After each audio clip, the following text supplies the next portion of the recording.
Welcome to the Full Court Entertainment Podcast. I'm your host, Sheldon Moore. That's my guy, Charles Jackson. How you doing, bro? Yo, what's up, man? I'm doing all right, man. Saw some good college basketball this weekend. I don't know if you ever heard of this guy named Jeremiah Fears. He from He played. well, he not He from the played on Alabama or nah Oklahoma. Oklahoma. Yep, Okay, Oklahoma. okay, He from the Oklahoma. well, I don't know if he from the city, but he from Joliet. He from around the suburbs of Chicago. But yeah, bro, that was a good game. That was a good game. That Didn't boy he hit came a? down there He hit with a that. 4 point play. 4 point play. Yeah, he had two bad turnovers in like the last 2 minutes, and then he made up for it. He hit a 4 point play for them to win. Put them up one at the free throw line, and they got to stop. So he a freshman too. These freshmen in college right now they're some good freshmen. And then you got the kid from UNC. I think it's Isaiah Jackson. He's pretty decent. He a point guard. So we got some You decent North freshmen. Carolina. hmm North Carolina. Man, North Carolina they suck. They're not good this year. They're not good. They missed Baycott. Baycott should have stayed another year. Hey, He should have did his 10th you year. you He was should have did his talking 10th about him. year. You was talking about it. You said he won all that, or he should have been better Yeah, he should have been at better. UNC. But they missing him. They're not good. I mean, it's RJ Davis. I think Trimble is still there. And honestly, after that, at least for me, that's all I know. I mean, they had like a five-star PG come in last year. I can't remember his name right now. And they just got a lot of guards. They ain't really got no big man. But yeah, man, let's get it started. Our week 8 NBA power rankings. I think you started last time. So I'll I think so. start. I'll start this time. So at number 10, I got the Orlando Magic. At Okay. number 9, I got the Denver Nuggets. At number Okay. 8, I got the Milwaukee Bucks. At number 7, I got the New York Knicks.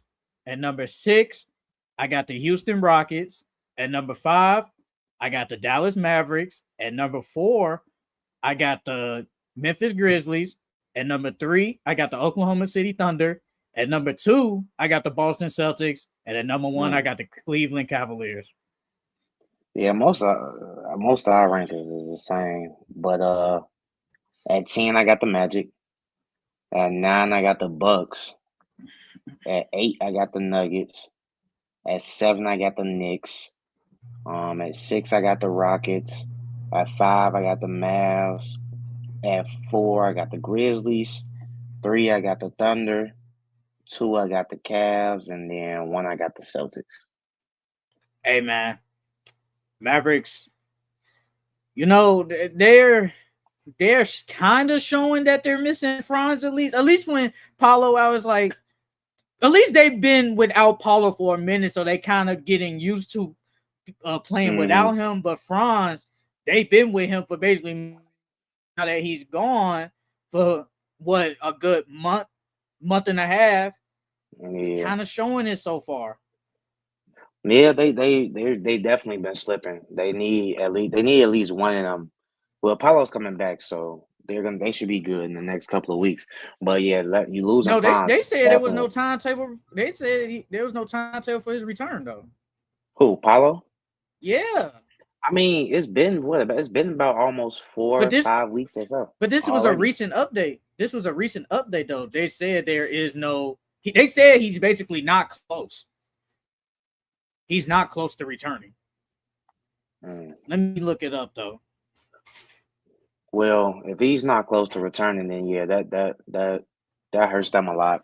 Um, I mean, their defense is still on point, so Yeah. that's not Okay. surprising. So It's just their offense. they said Paulo Pancaro not yet taking contact 7 weeks after torn right oblique. So he hasn't even Mm. gone through contact yet. We about to go on 2 months.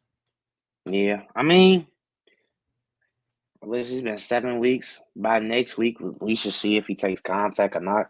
Because, like you said, it's been 7 weeks. He's not even taking contact yet. So, I mean, but the Magic, they've been doing what they supposed. They've been playing defense. They've been they just had a close game against the with the Knicks. Um, it took Mo Wagner dropping 32 to keep them in the game, but the Yeah, they lost Magic that game. they just need one of them back. That's all. They just need one of them back to stay afloat into playoff time.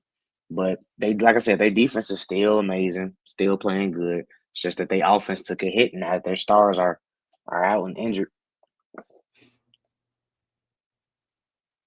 Man, my bias be wanting to put the Lakers in there, but y'all ain't doing good. But forget about the Lakers. I just wanted to say that. Denver, they came. They had a good game. It was a really good game against the Kings the other day. Obviously, Jamal Hmm. Murray. He probably had one of his best games this Best year. games. Yeah. Hmm. Jokic had another triple double, and I said, I think them having a close game with the Kings, that deserves them being in the top 10, but not all the way up there. They're still kind of in the middle, I guess. They're in the Yeah, middle of what's the up? pack. Yeah, I had them at 8. I had them Yeah, over the Bucks. I know the Bucks just won I the didn't in count that. season cup. I Yeah, I didn't know they count won that. the in season cup, but I think the Nuggets are playing better basketball than they are right now. And then like they've been finding ways to win games. Like their roster isn't you're not really fearful of their roster, and then Jamal Murray's been on the shooting slump. Michael Porter Jr. has been here and there. The Hmm. others have played good so far this season, but they just been finding ways to win. They started off slow this season too. They've been finding ways to win. Did the Hawks losing to the Bucks in the in season tournament? Did that made you not put them in the top 10? I don't. For me, at Yeah. least, it really didn't. I just think like some of these teams were just kind of playing somewhat better than them at that time. Like, No, yeah, not really yeah, for I me at counted least. that. I counted that loss in the in season cup to the Bucks because they was the Hawks were on the road, and then I thought they should. We both picked them to beat the Bucks in the cup, Yeah, but the Bucks they give it credit for Doc Rivers, man. Doc Rivers got them boys playing. yeah. That's why the Bucks are in the. Well, I got them at 8. I had them at 8. You had them at what? What did you have the Nah, Bucks at? Around the same. Around the same.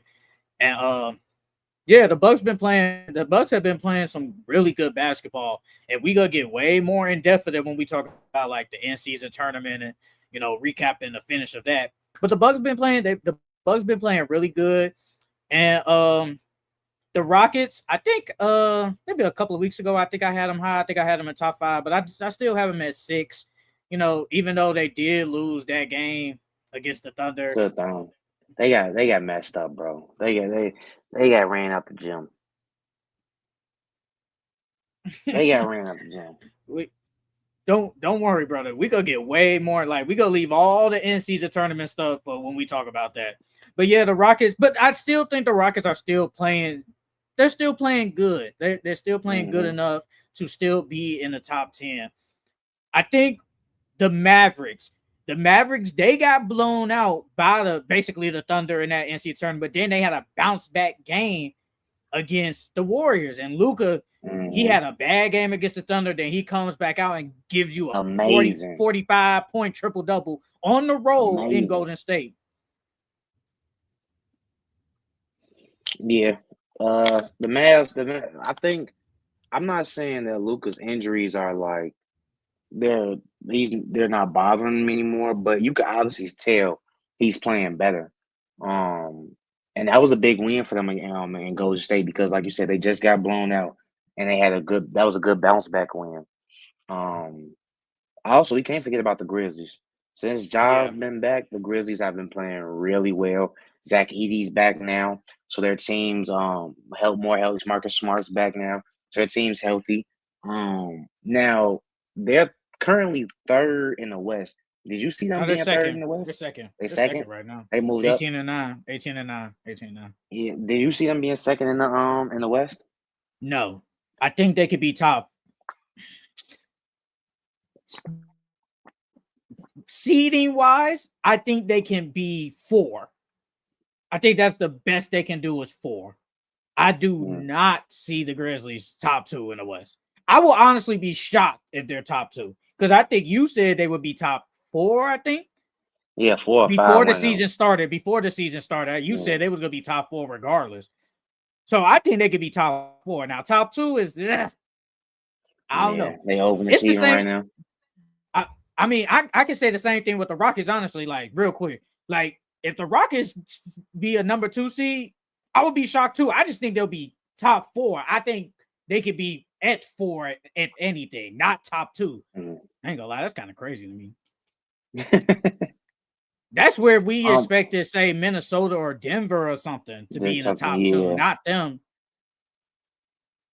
But yeah, you know the top 3 is still the same: Cavs, Nuggets, Thunder.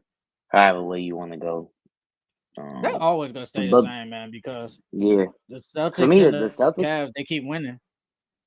Yes, for me the Celtics has been the best team the last 5 weeks. Yeah, for the last 5 weeks, I got them as the best team in the league, and they've been showing it night in, night out. Whether Jason Tatum's out and Jaylen Brown's just playing, or Porzingis is just playing, like it really doesn't matter. They too deep over there. Man, I feel like man, our power rankings be the same, but it's like, bro, it's like what more? What? How can we switch this up? Because I feel like no one's really playing so fantastic enough that they move up from say 8 to damn near 4. 2. Yeah, no one's really moving up that much. And the Celtics, Cavs, and the Thunder are so good and so great. It's like I don't see teams just passing them up. Like the Celtics would basically have to go on like a 4-game losing streak for me to drop them out top 2 or top 3. Only team I could think of that can make a jump for real, the Suns. The Suns can end up being the top 5 team because right now we don't have them ranked at all. We didn't have them ranked at all. Well, I didn't have them ranked at all in my top 10 in the last 2 weeks. So, well, Kevin Durant that's was the next thing. out. Yeah, now he's back. Out, and then they was playing bad. They was playing bad. I forgot what the record was. They are like 1-9 without Kevin Durant, and they're super positive when he plays. But I know they're like 1-9 when he doesn't freaking play. Yeah. So that's the only other team I think of that can make a big jump. Could the Timberwolves make a jump? Yeah, Timberwolves too. And the Lakers. Can't forget about the Lakers. They so iffy, bro. Could the Miami Heat make a jump though? No. They can't? No. If anything, I could probably see them at 10. 10 or 9. Other than that, I don't see them jumping no top 5, no top 7, 10 or 9. Man, the Heat got to go on like a 5-game winning streak for me to put them in the top 8 at least. No, yeah, they got going like a 5-6 game winning streak, bro. Because right now their record is 13-11. 13-11. So you barely cracking 500. Well, honestly though, the standings still stay the same. Our power rankings really haven't changed. Maybe this past week, somebody might jump up in our power rankings, but for now, we still got obviously Cavs, Celtics, Thunder at the top 3, and then everybody else. It's really up for grabs, man. Yeah, it's up for grabs. So that's it for our NBA power rankings. Now we're gonna do our takeaways for the week. What are your takeaways from the week? Let's go. Hold on. I want to start with where is it? Hold on, let me find it real quick. I want to start off with AD 40 and 16 against the Grizzlies. Hey, so AD, when the beginning of the season, AD had that stretch of MVP talk. Then he dialed back a little bit, but now this was an MVP statement game. If AD can put up consecutive games like this, I feel like he can get his name back in the conversation. I mean, right now Jokic is still in the lead, but he can get his name back in the conversation. Yeah, him and Giannis, he can get his name back in the conversation if he has more games like this. And it was against the Grizzlies too, a team that's obviously we had super high in our power rankings. And the Grizzlies, they've been playing good ball. And Anthony Davis, he showed his dominance on the offensive end, obviously in the defensive end. That's what we need for our best player. And obviously we got LeBron back, but Anthony Davis, he showed, why he's basically been a top 10 player this whole year. Mm-hmm. I know he's kind of come back down to earth somewhat in the past like couple of weeks, but Anthony Davis, he always has this in him, man. Like bro, Anthony Davis is amazing, bro. He's amazing. It's just the Lakers are just so inconsistent. He doesn't really get the love like that for some reason. Like he don't. But I'm glad AD had a super bounce back game, obviously. Yeah, he needed that. I have Karl Anthony Towns. He had a 22 and 22 game against the Magic, man. Hey, I said it. Cat been on a rebounding tear this year. I don't know what's been going on, but he been on a rebounding monster. He's back with Tibbs. I think Tibbs is the best coach for him because he unlocked him. Or Gobert not there. Oh, yeah. Could that play a part? Like, bro, because last year I think he averaged 8. He either averaged 10 or 8. Now he's averaging like 13, basically 14 rebounds a game. Yeah. Not having Gobert definitely helps. Well, we'll see what happens if he'll still do this when Mitchell Robinson comes back. I wonder if Tibbs will go a big lineup like they did in Minnesota. He probably will, bro. I'm guessing.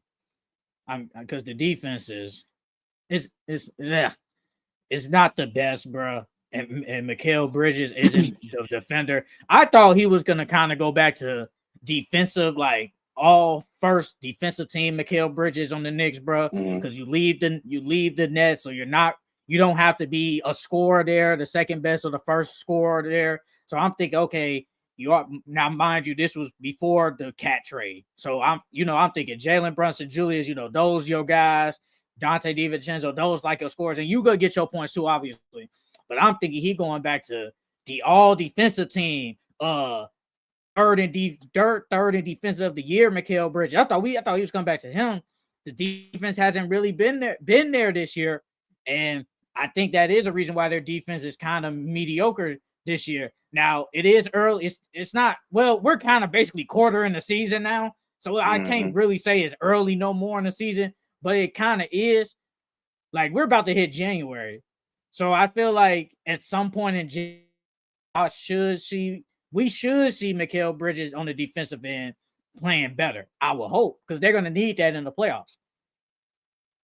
Yeah, for sure.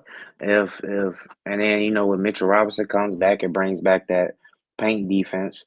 But my thing is, I don't know if Tibbs will insert him because that it might mess up team chemistry. Because then who are you gonna take out? Josh Hart? Josh Hart's been playing really good for y'all. That's what I would do. Josh has been. I mean, to me, Josh. It doesn't matter if Josh comes off the bench or if he starts. He's gonna play the same regardless. But that cohesiveness that they've had as a team on that offensive end has been what's saving them. So if you take Josh out, Josh is a willing passer. He moves the ball. Whereas if you keep Mitchell Robinson in, the ball sticks now, or it's not as spaced because Josh Hart can still at least space the floor. But it'd be interesting to see. Definitely, it depends. Do you want what do you? I'm asking you, or you. I'm asking you, and what do you think Tom Thibodeau wants? Do you think Tom Thibodeau wants this 5-out type offense, or does he rather want the defense? Like, what would you want, and what do you think Tom Thibodeau wants?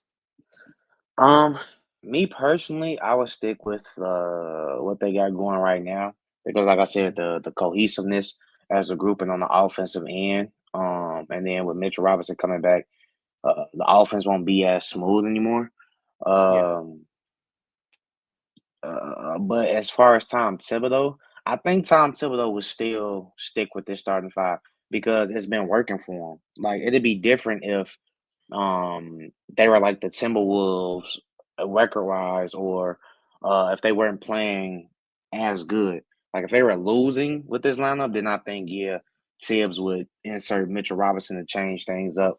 But I think Tibbs would stick with this because it's working. If it's working, why change it if it's working? It just depends on the defense.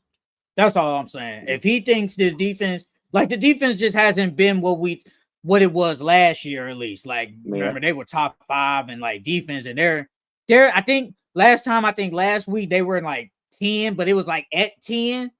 So I mean, that's Mm. still decent, still being the top 10 in defense. But to Tom Thibodeau, who is a defensive guy, is that good enough though? That's the thing, I and mean, especially when Cat hasn't been a good rim protector this year, though. if I'm Tibbs, I'm fine with that because Okay. Tibbs' teams has always been bad offensively. Now you have a good defensive team because you said they were ranked 10th last week. You have a good They're defensive number 9 team. right now. They're 110. They Oh, give up a 10, so 110 points per game. They're number 9. so you're a top 10 defense in the league right now with probably a top 10 offense. So if I'm Tibbs, I'm not switching that up because if you put Mitchell Robinson back in, yeah, your defense might go up, but your offense is going to go down. Yeah. So now that you got, but now that you have a balance now, you have a good offense and a good defense. Just stick with it. Just stick They're with it. number 8 in scoring. They're number 8 in scoring points per game. Yeah, Shooting, they're number 2. Honestly, they shoot 49% from the field. So yeah, they're basically a yeah. I wouldn't really good change. I offensive wouldn't team change this year. anything. I wouldn't change anything. I don't think Tibbs will change anything because it's working for them. And even though they paint defense is bad, they still finding ways to win the games, and they still a top 10 defense. Mm-hmm. Another performance I got though, we got to talk about Clay and his Okay. and going back to Golden State. He what was he 29 points, 9 of 14 from the field, 7-11 from three. This is the Yeah. Clay that the Mavs have been waiting on the entire year. He's had good games here and there, but they want a more consistent Clay. They want this Clay almost every game. Yeah. But Clay had an amazing game. Um, I think the first time he went back, he didn't play that good I at think he Golden played State. decent. I think he played Yeah, decent. it I'm not wasn't gonna like say this though. like this. No, I don't Yeah, think it was yeah, like it wasn't like this. this. But I could And go back and so check though. that was basically his explosion game. And I'm glad for Clay. I just need Clay to keep it consistent so we can go back to the finals and get us a chip this year. I was thinking, is this the Clay? Not this Clay that just happened, but what Clay has done this year. Is this what they signed for?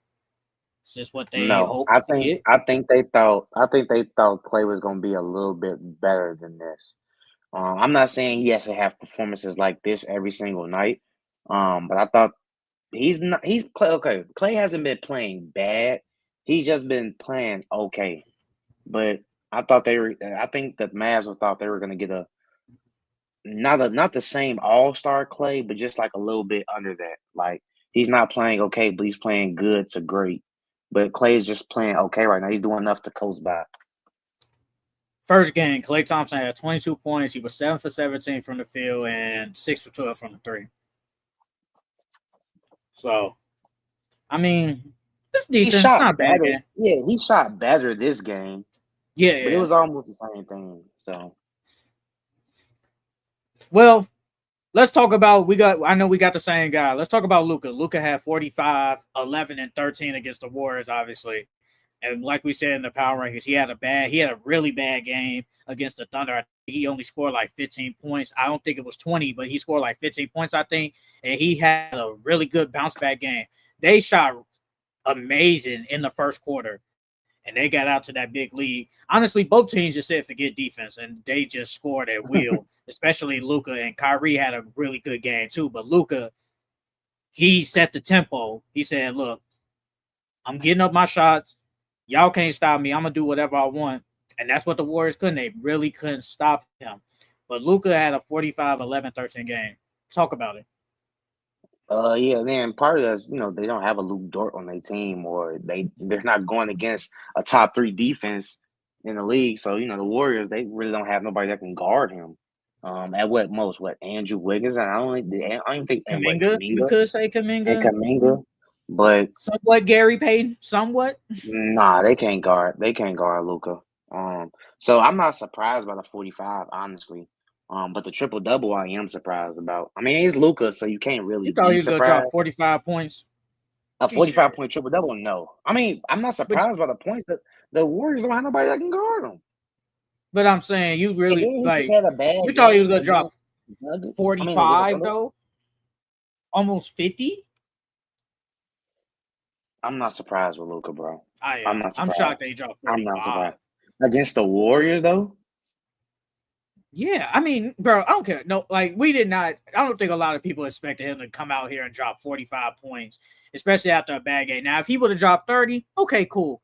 That is what it But is. But not no that's slight for 45. him. Especially how he got the 45, bro. He was unstoppable. There was no way you predicted he was gonna be basically unstoppable. Now, for a 40-point game, no, I wouldn't say anyone predicted that.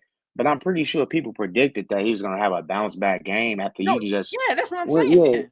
I mean, because like 30 is slight for him. I expected a big scoring output, though, because 30, that's his average. And now you just had a bad game against Luke Dort and the Thunder. And now you're going against a Warriors team, but nobody on that team can guard you. So, I mean, I expected a big scoring output, but 45? No, I didn't. That's what I I'm think it was going saying. to be more than 30, though. I think everybody thought you have a bounce back, a really good game, but not 45. No, I don't think we expected that, bro. He was a plus 18 on the court. Like, hey, that's really good. But the whole starters, everybody was a plus. PJ was a plus 20, Derek Lively was plus 10, Kyrie plus 10, Luca plus 18, and Clay was plus 21. But Luca, he was 6 from 11 from the 3, 16 for 23. I mean, the man was unstoppable. Like, I don't know what the Warriors could do. And I mean, like Steph Curry, bro, this probably maybe out of the big three. Well, honestly, Draymond had 21, Steph had 29. No, Steph had 26. Andrew Wiggins had 29, and Kuminga had 20, and they still lose the game. They had four people Yeah. with 20 points. He still And lose. they lost by double digits, too. Yeah, they lost by 10. That's why I said defense was just a non-factor. Hey, but Luca, man, like, would you He's say slowly starting to Luca? get back. He's slowly starting to get back. Would you say he's starting to get back in the MVP race? No, Hmm, not yet. okay. Not yet. Not yet. Not yet. He has to have more performances like this in order to get his name back in the conversation because he started the season off really slow. And now he's starting to pick it back up to the Luca that we know and love. But nah, not right now. Not right now. What we gotta talk about Jokic and that 1 point win over Sacramento. Yeah. He had that 20 point triple double, 2014 and 13. Yeah, Sabonis had a good game too. Him and Sabonis was going back and forth the entire game. Jamal Murray finally showed up. Your boy Yes. Russ, they had him in the starting lineup. You He know had Christian Brown was 18, hurt, 9, right? and 10. Yeah, I know. But he had him in the starting lineup. He had 18, 9, and 10, almost a triple double. Yeah. Everybody played good. That was Like a good game. yes, that's what I'm saying. That Yeah, that was was a just really a good game. that was just a really good game in general. But the Kings, man, it's just I don't know. I don't know what the problem is with them. I really don't. And I mean, you But put see, Malik Monk, you insert oh my bad, just real quick. oh, You go ahead. insert Malik Monk in the starting lineup, and it's like, you get that offensive boost, and somehow it's still not better. It's not where y'all want it to be. Like, I don't think a lot of people thought the Kings would be 13 and 14. Like, No, nobody thought that. They should, no. a lot of people thought they should at least be maybe in the top 6, if anything, but they're barely holding on. Yeah. Um, that's what surprised me. I thought this was a game that they could have won, but they didn't. Yeah. I don't know what their struggles is. I don't know if it's them still trying to gel together as a team. I don't know if it's a DeMar thing. Like I don't know because they have everything in there. What did we say last time? All they were missing what was another score, Another score. and and now they got DeMar, and it still hasn't worked out. I don't know if it's the defense. I don't know if it's all the above. Like I don't know what it is with them. No, it's the defense. Um, I mean, but they didn't really play any D last year either. So They haven't played last like 3 years since they've really been good. They haven't really played the best defense. yeah, and Mike Brown's supposed to be a defensive coach. Yeah, Um, but no, I agree. But you still need them. You still need them defensive players, though. do they need to make a trade by the trade deadline? I mean, if we're looking, okay, I'm being realistic. Who is valuable on that team that you are giving up? Because me personally, the only person that has legit value that you would even consider trading is probably Keegan Murray, and Keegan Murray is still very young. And I know he's having a down year, I guess, because this is year 2 or Three or 3. four? No, I think it's No, this either not three. 4. I This think it's not three. 4. This I not think it's 4. three. It's three. It's three then. Because it's not two. It's not two. I think this is three. Okay, then. And he's not having the shooting year like he had last year. hmm And he's the only one with value because he's the youngest. I So, mean, and Malik plus, what Monk do has they a little need? value. What do they need? I've always said they need to get that Defense. bench together. Yeah, I mean, only thing off they. I mean, they got Kevin Herter coming off their bench. Kevin Herter's in some trade rumors this year. I mean, only other thing I could think of is them getting if they traded Keegan Murray. Year 3. Year 3. I mean, but I don't see no point in trading Keegan Murray because he stretches the I'm floor not trading him. Because Demar doesn't like to shoot threes. They need a 3 and Bro, D in that lineup. They literally need a 3 and D in that lineup. Another 3 and D in that lineup because you can't keep Malik Monk or Kevin Herter in there. They don't. Malik so you Monk's think too Malik Monk small. should go back to the bench? Did they Yes, split him back to the bench? yes, I he's too said start small. Keon Ellis. Their He best. doesn't give you. He doesn't give you enough though offensively. Yeah, I agree with that. But if I got DeMar, Keegan, and De'Aaron, and Sabonis, I don't need Keon to give me 15. I don't need because Malik Monk is giving them 20 points, 15 points at least in the starting lineup. We don't need that because we already got 3 other I mean, scores, 4 other scores basically. but that's the makeup for Keegan Murray because Keegan Murray hasn't been playing that well this year. If Keegan Murray Yeah. were playing as well as he was last year, then the He, insertion of Keon Ellis would work. But they he need offense out there. his rookie year he shot 41% from 3, second year 35, and now It's how it's much? gone down. It's His how much? rookie year, he shot 41% from 3. His second year, he shot Mm, 35, and this year he's shooting 29. yeah. Oof. It went down every year. Yeah. And I think that is what's hurting him. He's not shooting because his rookie year, he broke like the rookie 3-point record, I think. And it's just not the same. He's attempting 5 threes and only hitting 1. It's just not the same this year. And that's hurting him. And then, I mean, and then that could also be with the addition of DeMar, because when DeMar comes, DeMar takes a lot of shots away from Keegan that he's had. I mean, De'Aaron Fox is gonna get his shots regardless. Yeah. Um, but yeah, some of those shots Keegan would take, he doesn't have the same freedom as he did last year or his rookie year. Um, yeah, the Kings they gotta get it figured out. They gotta get it figured out. But they need another 3 and D in that lineup. Okay, I got Jimmy Butler against the Pistons. He had a crazy triple double. I ain't gonna cap. He had And he 35, took a 19 L with rebounds, it. and 10 assists. And he took a L with it. Detroit basketball, baby. Didn't they lose when you said they were beating the Celtics? I Chill, think didn't you pick them? chill, Come on chill, now, brother. chill. It's still And then Detroit and didn't you basketball. say and didn't you say the Wizards? You was like, man, the Wizards get the Celtics some go, and then they just lose by double digits again. Come Chill, on, brother. chill, dog. Chill, dog. Chill, dog. At least we beat the Heat. We beat the Heat. Okay. Wow. Okay, the Heat, Even brother. I'm not gonna lie, we almost threw that game away though. We almost threw that game away because we was up a dub, then they came back, and then we went to OT, and then they almost cost it in OT. K But the dog, bro. bro, this is why I have a love and hate thing with the whole everyone having a problem with the NBA shooting threes. Um if the NBA didn't attempt as many threes they did now as they did back in the day, the Heat would never came back. Tyler Hero, Duncan Robinson, and all of them, they all was going crazy.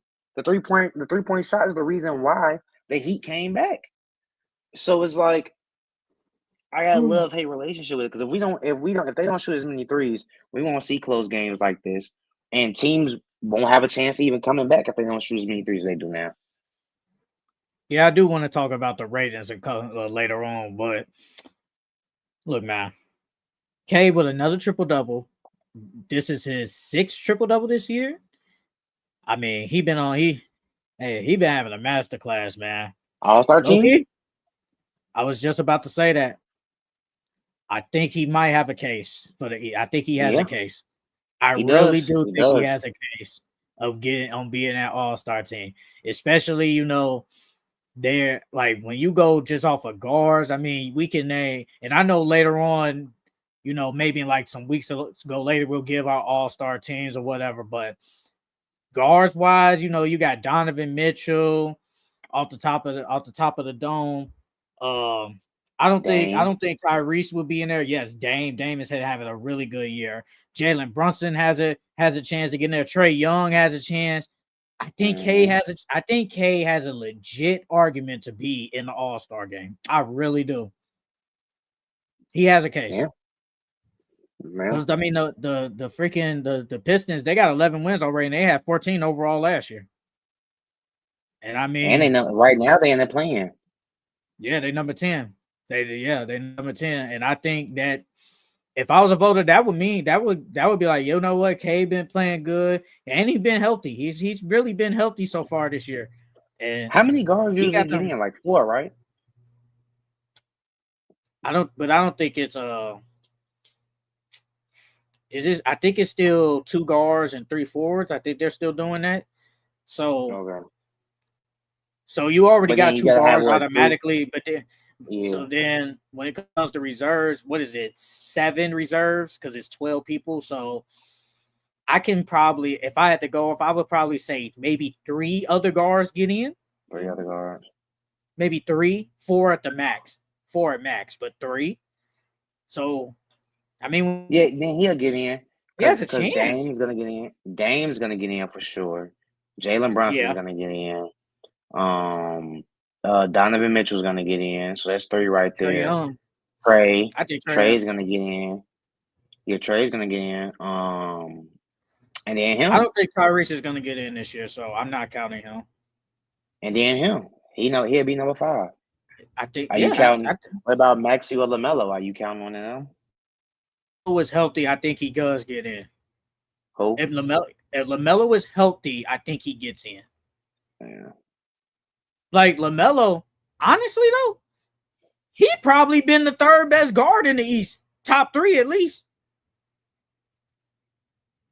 You can argue it. He been like a top 3 guard all in the East all year. Yeah.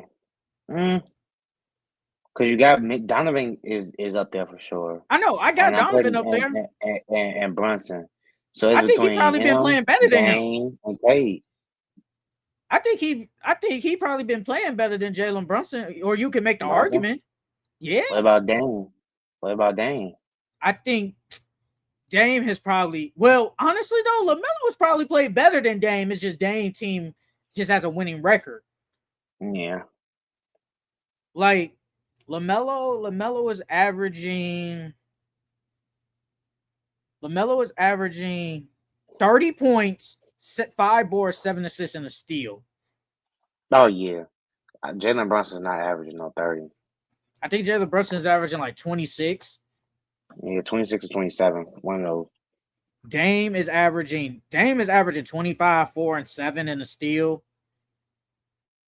Brunson is averaging 25, 3, and 7. So yeah, LaMelo, he's arguably been a top 3 guard in the East all year.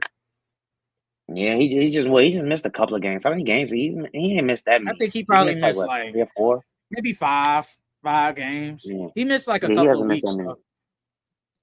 So yeah, I think LaMelo, if he stays healthy all the way up to like when they start voting, he'll get in. He'll get in as a reserve though, but he'll get in definitely. He'll get in. So yeah, Jimmy Butler, Jimmy Butler, K, all of them. they had good games, and probably the last guy I talk about with is James Harden. James Harden had 41 points against the Jazz. I know it's the Jazz, but he still had 41 Look points. like vintage James Harden out there, didn't he? Yeah. Hey, do you think he still He's keeps just it not simple dropping for 30 Kawhi though. back? What, dropping 30 points all the time? Even though he hasn't done that all the time. Or no, I'm saying just having big scoring outputs like this. I Like think I feel so. like since Kawhi's been gone, he's had bigger scoring outputs. So you think he's still gonna keep it up? Well, yeah. I mean, he's not even the leading scorer on his team. Man, Norman Powell is. Yeah. So 22 points. Could that, or honestly, could his points per game go up when Kawhi comes back in consistent minutes? That's what I was gonna ask you because since he's the only one out there, teams are gonna be way more focused on him. I mean, now once Kawhi's back, you can't double James Harden like you do or trap him like you normally do because now Kawhi's back out there. I think it actually might. It will benefit him more when Kawhi comes back, because like you just said, people lay off him. Now in the beginning, no, because Kawhi Leonard's going to be on minutes restriction. So at least for me, I'm not fearing him yet. But once Kawhi Leonard, if he does ever play 30 plus minutes a game, I do think he will benefit from it. James Harden, I think he'll benefit from it. So that Clippers team is gonna be sneaky. If Kawhi can stay healthy the rest of the year, that Clippers team is gonna be a team you ain't gonna want to see in the playoffs. I got Kawhi got to show me at this point. I gotta wait and see if he go on that court staying consistent and he's healthy. I agree with you, but for now, I don't know. I think they can still make the play in though, but I don't know about dark horse. At least as long as Kawhi is out. That's it. That's it for your takeaways. I don't got no plays. All right. So that is it for our takeaways for the week. Now we're gonna recap. Obviously, the in-season tournament. There were 2 games on Saturday, then a championship on Tuesday. Saturday it was the Hawks versus the Bucks, and it was the Thunder versus the Rockets. Then the championship it was the Bucks versus Thunder. So let's just start from Saturday, then move our way up. What are your takeaways from the Bucks and the Hawks game in the in-season tournament? From the Bucks and the Hawks, it was a really good game the entire game. Trey did his thing. Trey came to play. Of course, Giannis is unstoppable. I wish Jalen Johnson would have had a better game. I think if Jalen Johnson was played a little bit better, they could have won. But Giannis just shows how dominant he is. You can see that he was out there and he was on a mission and he wanted to win those games, and nobody on the Hawks could stop him. Literally nobody. DeAndre Hunter played okay for them. Trey, like I said, Trey played very well. Dyson Daniels played okay. But Jalen Johnson, he had to play better. If he would have played better, I think they would have won. And then did Chris Middleton play? Yeah, Chris Middleton played. He didn't really do anything either. It was really just a Giannis and Dame show. I love what Doc has been doing lately. I've been seeing them run more Dame and Giannis pick and rolls.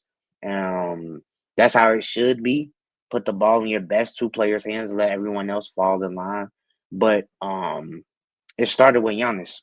Giannis has been on a roll. Giannis has made an effort to put this team on my back. If I got to go out there and drop 50 for us to win, then I'm gonna do it. But yeah, the Bucks have been playing really good lately. Really, really good.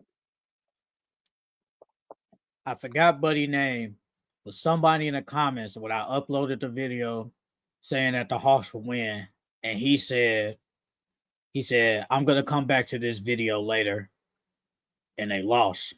The Hawks He lost. hasn't been back, has he? Hasn't been back, has he? I don't think so. Haven't checked, but I feel like if anybody just plays good, I think the Hawks win that game. Because I feel like Trae Young was showing a masterclass. That was probably I've seen Trae Young play some really good defense, man. I seen him play some good defense. Did you see that clip of I him hustling? need to see the clip. I watched it I saw it in real time. I saw this man at the top of not at the top of the key, but at the left corner. I think it was who was it? I forgot who it was, but he locked him up. Then he sprinted back to the other 3-point line and played good D on him. I said, bruh, this is probably one of the best games I've seen Trae Young play defensively in his whole career, at least for me. I saw Trae Young on a masterclass, bro.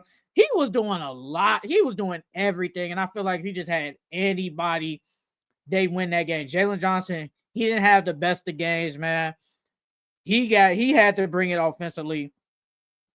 And honestly, though, yeah, DeAndre Hunter, he played okay. But I think Bogdanovic, I think they did need him, though. I think he should have. I think if he had a spark coming off the bench, because when they played the Lakers, they had 20 points. They had like 3 people with 20 points off the bench. I'm not saying that was going to happen against the Bucks, but I think if he has at least a decent game, I think they win that game. I do think they could have won that game. But on the Bucks side, I mean, Giannis, low-key, I think people are really like. I feel like a lot of people like we know Giannis is amazing, but I feel like he's really showing that he's really a top 2 player in this league because it's always been Jokic.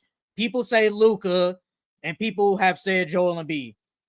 Giannis is showing this year he is clearly number 1 and number 2. Clearly, is Jokic him and everybody else is nowhere near close. Giannis has been on another level. I feel like I've seen his game evolve way more this year. Yeah. He's not even You see him taking taking more threes. jump shots? He's not. Yes, he's taking more jump shots, but he's really not taking threes. He know he could get to the rack whenever he wants. But I just feel like he's just playing at a different level this year, and it's really fun to watch. And the same with Dame. I think Dame, we don't need Dame to drop 30 points like he was in Portland, but I think Dame this year has played way better than he did last year. He's playing way better. I think he's just more calm. He's more focused, and they're getting together. They are back to being like a powerhouse in the East. I know the record ain't showing it, but they're back to being a powerhouse. Yeah. If they play like this, they're back. Yeah, Dame has been running that team very well. I think they still missing some scoring in the starting unit. Hopefully, when Chris Middleton, gets his legs back under him and stuff, he can provide that scoring. But they still missing some scoring in that starting 5. The Hawks also lost this game because of free throws. They missed 12 free throws. If you just hit your free throws, y'all won that game. I mean, the Bucks missed 9 too, but yeah, that was a great game. That was a great game. Now that Thunder and that Rockets game, that was a different story. I did not expect. They won by what, 15? Yeah, the Thunder won by 15. I did not expect that. I thought it was going to be a close game. I thought it was going to be less than 10 points, to be honest with you, because the Rockets have been playing well. Their defense is good, but Fred shot terrible. Fred shot 3 for 15. Jalen Green shot 5 for 14. Dylan Brooks took 17 shots. I don't know why, but he shot 5 for 17. Sengun shot 6 for 16. So it was the best person who played the best was Amin. Amin had 19 and 7. He played the best on the team. He had a really good first half. I think he had like 13 points in the first half. He played really good. And they was kind of locking up Shea in like that first half, but Shea was like, nope, not going. He stepped it up in the second half, man, and he ended with 32 points. I mean, this is what I said. I said if the Hawks play like not the Hawks, but if the Rockets play like how they did against Golden State, they're gonna probably get blown out. And this is exactly what happened. They got blown out. I said, bro, you can't be having these low scoring games and just expect to win like against a team like the Thunder. If we being honest, nobody on the Thunder really had a good game either, besides Hardenstein. Man, Hardenstein been amazing.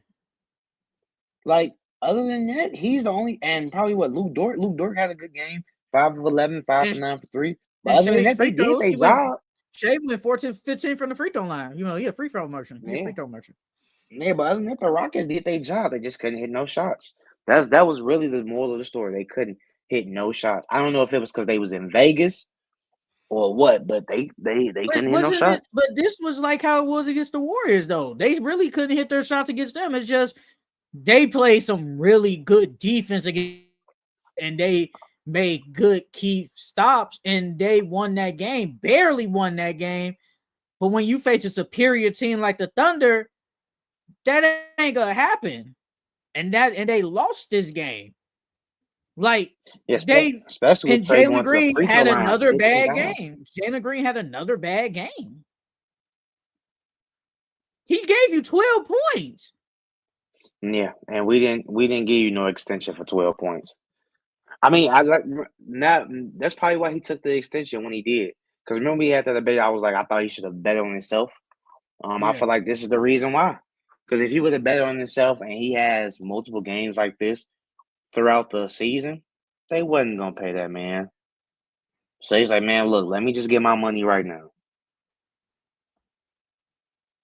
No, they was I ain't gonna lie, the Rockets defense is for real, because I ain't gonna lie, they had Shea in hell in that first half. They had him in hell. I saw somebody in the comments on TikTok. Somebody said, man, they got Shea locked up right now. And low key they did. Like Shea was he had to fight to make those shots, but Shea turned it up in the second half. But the Thunder, they came out with the win. Well, no, I can say they kind of cleared. They Rockets, at least in the second half, they came out to play in that second half, and the Thunder won. Now let's get to the championship game. Championship game was on Tuesday. The Bucks came out victorious, and I'm the first to say I picked the Thunder. I said on Twitter, I said I had the Thunder winning this game. So I'm not gonna lie and be like, oh, I did have the Bucks. No, I did. I had the Thunder beating the Bucks. I did, because we didn't record, when the games happened. So I had the Thunder winning, and they lost the game. But go ahead and give your I'm analysis. surprised. I'm surprised that the Thunder lost this Who did game. I mean, you because have? they had 2 days off. Who did you have I winning? I think I had the Hawks and the Yeah, but Thunder. like who? But who did you Oh, think was gonna Thunder, win though Thunder, against the Bucks? You Thunder. thought they was gonna win against the Bucks? Oh, you talking about yeah, against the Bucks? Yeah, I thought they would win against the Bucks. Yeah. Okay, Um, so fine. because the Bucks defense hasn't really been that good, and then the Thunder, I knew they weren't gonna be able to stop Giannis, but if you lock down Dame, then you shut down the whole Bucks basically because Giannis is gonna do Giannis regardless. Um, but yeah, they had 2 days off, but I was surprised because I'm like Shea shot 8 for 24, Jalen Williams shot 8 for 20. I'm like they both had another bad game. I was shocked by that. Um, Nobody I mean, couldn't that's buy a shot really though, because the game was kind of close throughout until it got to like that third, like the middle of the third. Thunder couldn't buy a basket, bro. Thunder could not buy a basket. yeah, and they, that's literally the only reason why they lost because they couldn't hit shots. I mean, they lost by 16. Um, they shot more They free only scored throws than the 81 Bucks. points though, bro. That's low. That's the low. That's a type like when scoring 81 points is like when somebody beat you by like 40 points, but it was only 97-81. Like that's a low scoring game. In game, yeah, that's a 20. That's an early 2010s game. Man, that's a 1990 game. I got But a yeah, I question. mean, but Did the Thunder lose and change your mindset of them? Because I'm tired of seeing no, these mainstream analysts and all these other people on these other podcasts talking about well, the Thunder lost. That means they're not ready. That means they're no, not ready for the big stage. I'm like, you telling no. me a in-season tournament champion y'all to say they not ready? Like, please be serious. Hold on. First off, they showed their dominance the entire season so far. So They what showed are their they talking dominance about? last year. And that too. And then on top of that, bro, everybody has a bad shooting night. Like that's all it really was a bad shooting night. Like, come on now. Yeah, in they my tweaking dog. opinion, no, this did not move me to say, Me either. well, they're not ready to win, to possibly go to the finals or at least a conference finals. No, like you said, it happens. The Thunder just had a bad game. Every team has a bad game. So watch. So when the Chet's not Celtics even have back either. Yeah, and I think we both expect Chet to come back eventually, and that makes a Hmm. huge difference. Even though Isaiah Hartenstein has been playing amazing for the Thunder, that's a huge difference for them. So when he comes back, they are a championship team. Honestly, even right now, they basically still a championship team. I still think they are still the best team in the West right now without Chet. Like that game did not move me. I think it's because they basically got blown out, and it's like, well, they're not just ready. And I'm like, bro, please be quiet. Stop it. Like, I'm tired of y'all doing. I just hate it in sports, period. When people always like when a team loses, now we gotta change our perspective on them. Like they could go on a 5-game winning streak, beat everybody up. They get blown out one game. Oh, they not ready. They not what we thought. Get Like, blown please out by stop. the I Wizards hate or when they something. do that. Yeah. I hate when analysts and just other people on podcasts do that, bro. Like, stop it. That irritates me. That is really a pet peeve of mine just in the sports world, just the basketball and just the basketball world, period. Like, we gotta stop, bro. Please stop it. The Thunder, bro, the Thunder have been dominant in the West. Obviously, they lost in the second round last year, but they still was a number one seed last year, and they the number one seed again this year. They've been amazing the past 2 years, and now they lose a championship game. Now we not taking them serious, and they not ready. You can miss me with that, bro. You can I'm miss not me gonna with lie, that. bro. I'm not gonna lie, bro. I think they start Hardenstein and Chet. I think they Who you do. I moving? think they start both of them. Well, right now it's Isaiah Joe in the starting lineup, or Okay, Casey Wallace or somebody, but I would start both of them, bro. okay, Cause I like like I'm thinking about like I like Hartenstein. Hartenstein's nice in the mid range area. He can pass. yeah. Of course he rebounds. Like that, and then that little floater that he got, bro. Like you could give it He to him. automatic with the floater. Man, what if even if they run in the zone, if you put him in the middle of the zone and just let him do his little floater or dump off the Chet or whoever's in that dunker spot, like bro, I think they should start both of them. And then now you got two twin towers, even though they not big, big physical wise, but bro, they play that whole team played D, bro. Yeah. It's When Chet comes ooh. back, they have to start You both know of them. what's funny? I kind of agree with you, but I feel like the Thunder are gonna be playing so good. Honestly, and I'm gonna ask you this too. Would you really be shocked if Chet because I expect Chet to come back sometime and say, well, he's supposed to be gone for a minute, so he might not come back until sometime February, early March at the best. I will not be shocked if Mark Dagnall just keeps him on the bench like throughout the regular, at least for the rest of the regular season and probably through the playoffs. Because the Thunder, we expect them to stay at least top two in the West, and they're gonna be playing so good. I will not be shocked if he keeps Mhm. Chet just on the bench. I will not be shocked. Well, I can see a realm of him coming off the Mm-hmm. bench. I don't think that Yeah. he's gonna stay on the coming off the bench into the playoffs. I think he'll be on the bench like coming back because you gotta get reacclimated and stuff like Mm-hmm. that. So he'll probably be on the bench for a little while, but like probably like the last 5 to 10 games before the regular season, he gonna put him back in the starting lineup, bro. I don't think they're gonna leave Chet on the bench. If anything, I can see them, like I said, put him on the bench at first, then bringing him back, or just moving Hardenstein back to the bench. Period. I don't see Chet not starting at all. I don't see that. No, I agree. It's just they will be playing so good. And maybe Chet, I don't know how Chet personality is. He might be Chet looks like that guy and be like, hey man, y'all having it good right now, man. I see y'all winning. Just leave me on the bench for now, man. Yeah, Just leave me he on the do bench. He seem like looks that like type. that type of guy. He looks Yeah, he like that do. type of guy. He looks humble. He looks like a really cool guy and looks like he wants the team to win. If they see and if he sees them winning like this, I think he will just stay on the bench. But yeah, if he goes to start lineup and they start both of them, I have no problem with that at all. That would actually be amazing. And Chet now, and it's not like Chet can't shoot. He still helps spread the floor too. Now, if Chet couldn't say spread the floor, that'd be a different story. Yeah, But he can. yeah, That'd be a different story. yeah. But I'm honestly excited though, for playoff time. like really just like the Bucks, man, they went into this tournament. I think they went undefeated, and like I said, they're getting right back to They getting Hey, back there because they started out really bad, but now they getting it together. do they pull a Lakers? They play amazing in the cup, and then after the cup, they go back down to earth. Do they pull the Well, Lakers? the Lakers, they still had a good record though. Or you talk? Oh, I know. I get what you're saying. I get what you're saying. Oh no, that's Because hard. at that point, the Hmm. Lakers were they a top? Were they a 5 or 16 at that point in time during the I play-in? think they, And then if they anything, dropped. they were like 6, Yeah, and then and they they stayed in dropped to the like play-in. playing. Yeah. So do the Well, the Bucks East drop so to weak. play-in? I think Giannis is so great, bro, and Dame is so great, bro. It Not ain't gonna gonna happen. happen.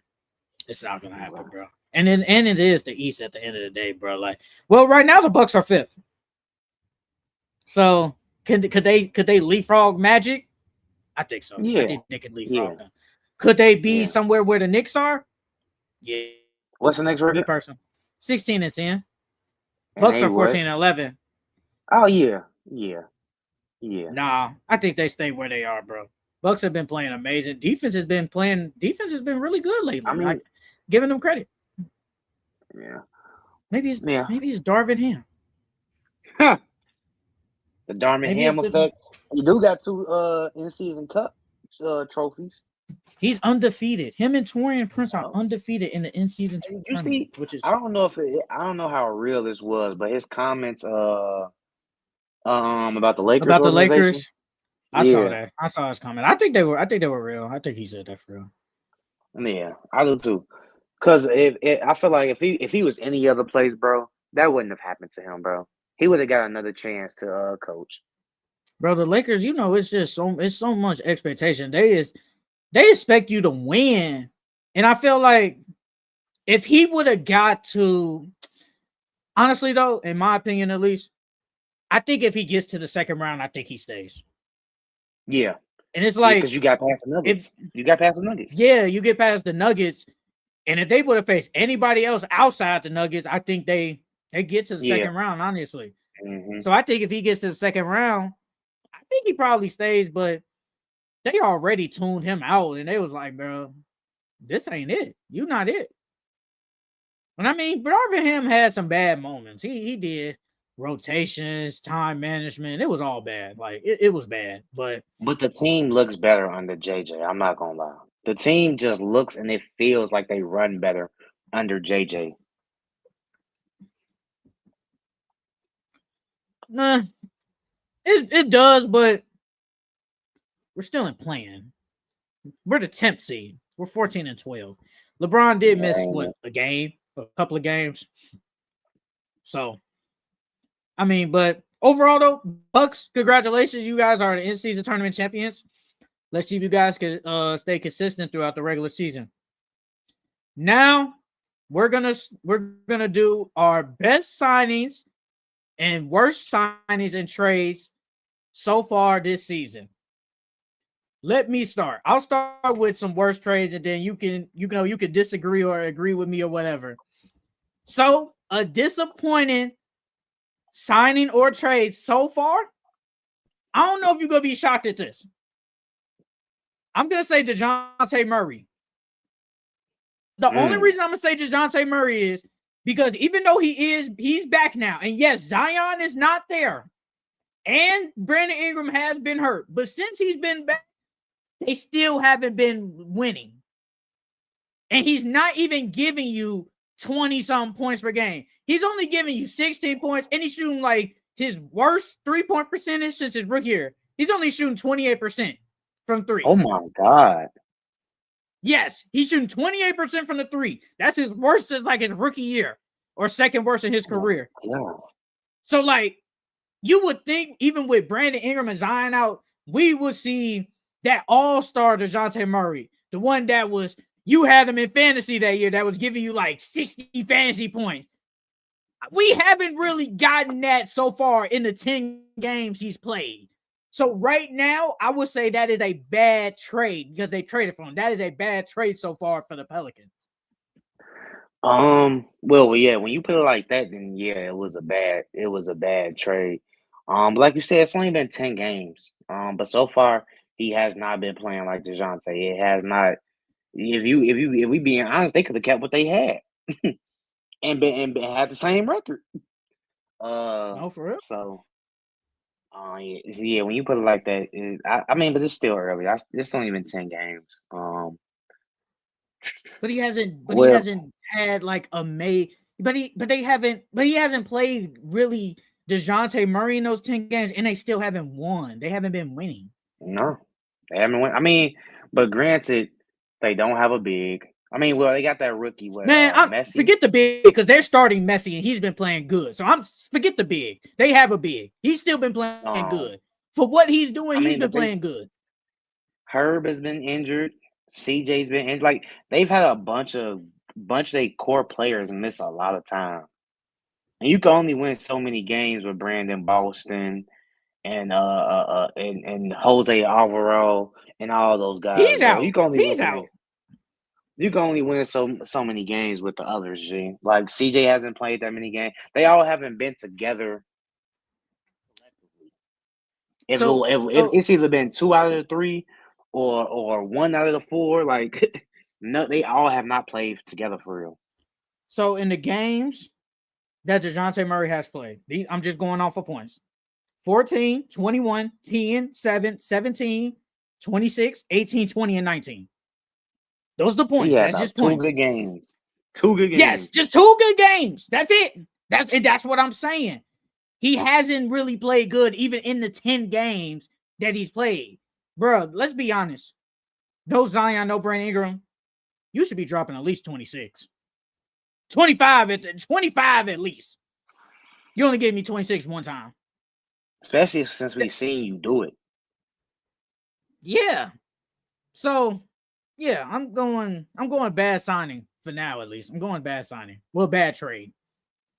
Well, a good signing that I got is Malik Beasley and Tim Hardaway for the Detroit Okay. Pistons. That has been amazing for the Pistons. It's opened up Cade's game. We've seen a better Cade. And I think they're starting to turn around that organization. They're starting to actually play winning basketball. They actually have some talent on their team to help Cade. I think those are really two good signings. Let's just stick with the Pistons. Tobias Harris, bad signing. Yeah. Can we say that's been a bad signing? Because I think me and you both can agree Tobias Harris should be like their second best player. He hasn't been close to second best. I know thought he would have been Jaden a 20 Ivey. point per game Go ahead. scorer. You I thought thought he he was would have what? been at least 20. I thought he would have been at least a Yeah. 20 point per game scorer this season, bro. I ain't going 20. He was a second option. I thought he would at least be 18. He's only giving you 13 points per game. Yeah. 13, 7, and 4. I thought he would be way better. I thought he would at least give me 18, probably 9 and 2, 3 assists. That's what I thought he would give. And he hasn't been nowhere near close. He's probably been what? 4th? Maybe even 5th on some days. Cade, Jaden, Ivy, Jared Duran. Durant. Nah, I'll put him over Durant. So he's really been like your third. He's really been like your third. Well, no. Really your fourth because Malik Beasley. Malik Beasley. Wow. Who would have thought Malik Beasley would be playing better than Tobias Harris? Yeah, Malik Beasley. Tim Hardaway's been playing better than him too. Yeah, Malik Beasley is giving you 16 points at least. What's Tim Hardaway? He's giving what 12, 13? 9, 10. No, 10 points. 10. He's just giving you 10. So Tobias has been their fourth best scorer. But he shouldn't be the fourth best. That's the problem. Yeah. That's the problem. He should be the fourth best. Yeah, he should be their second. Another good signing, Dyson Daniels for the Atlanta Hawks. I have. Yeah. That was low key one of the best pickups because that unlocked him and Jalen Johnson and well, you can kind of say Zachariah Ricochet too, but they have unlocked that Hawks defense and that Hawks team. They're the reason why the Hawks are even in playoff contention or play-in contention. Let's just say this: KCP. It's been Yeah. terrible signing so far. I'm not gonna say bad. I think he's been terrible. I don't think they expected KCP to give you 8 points per game. I don't care what No. nobody says. Nobody And did. it's funny. Nobody And it's did. funny. He's supposed to be the guy that when we saw him sign, that like their best shooter, at least in the starting lineup, he might be their worst. He's shooting 29% from the three this year so far. Wait, is Wendell shooting better than him? Let me look. If your center is shooting better than you, dog, come on, dog. Let me look. But KCP has been bad. He's been terrible. Yeah. Bro, especially with Paulo and Franzo now, KCP should at least give me 13, bro. You can't even crack double digits. Let me see. Wendell. Okay, KCP is shooting 29. Wendell is shooting. Oh, hell no, nah, brother. He's shooting 16%. Oh, okay. I was 16%. gonna say, Shooting dog. Oh my 16%, god, bro. man. Nah, Because Wendell be pulling threes, but not this year.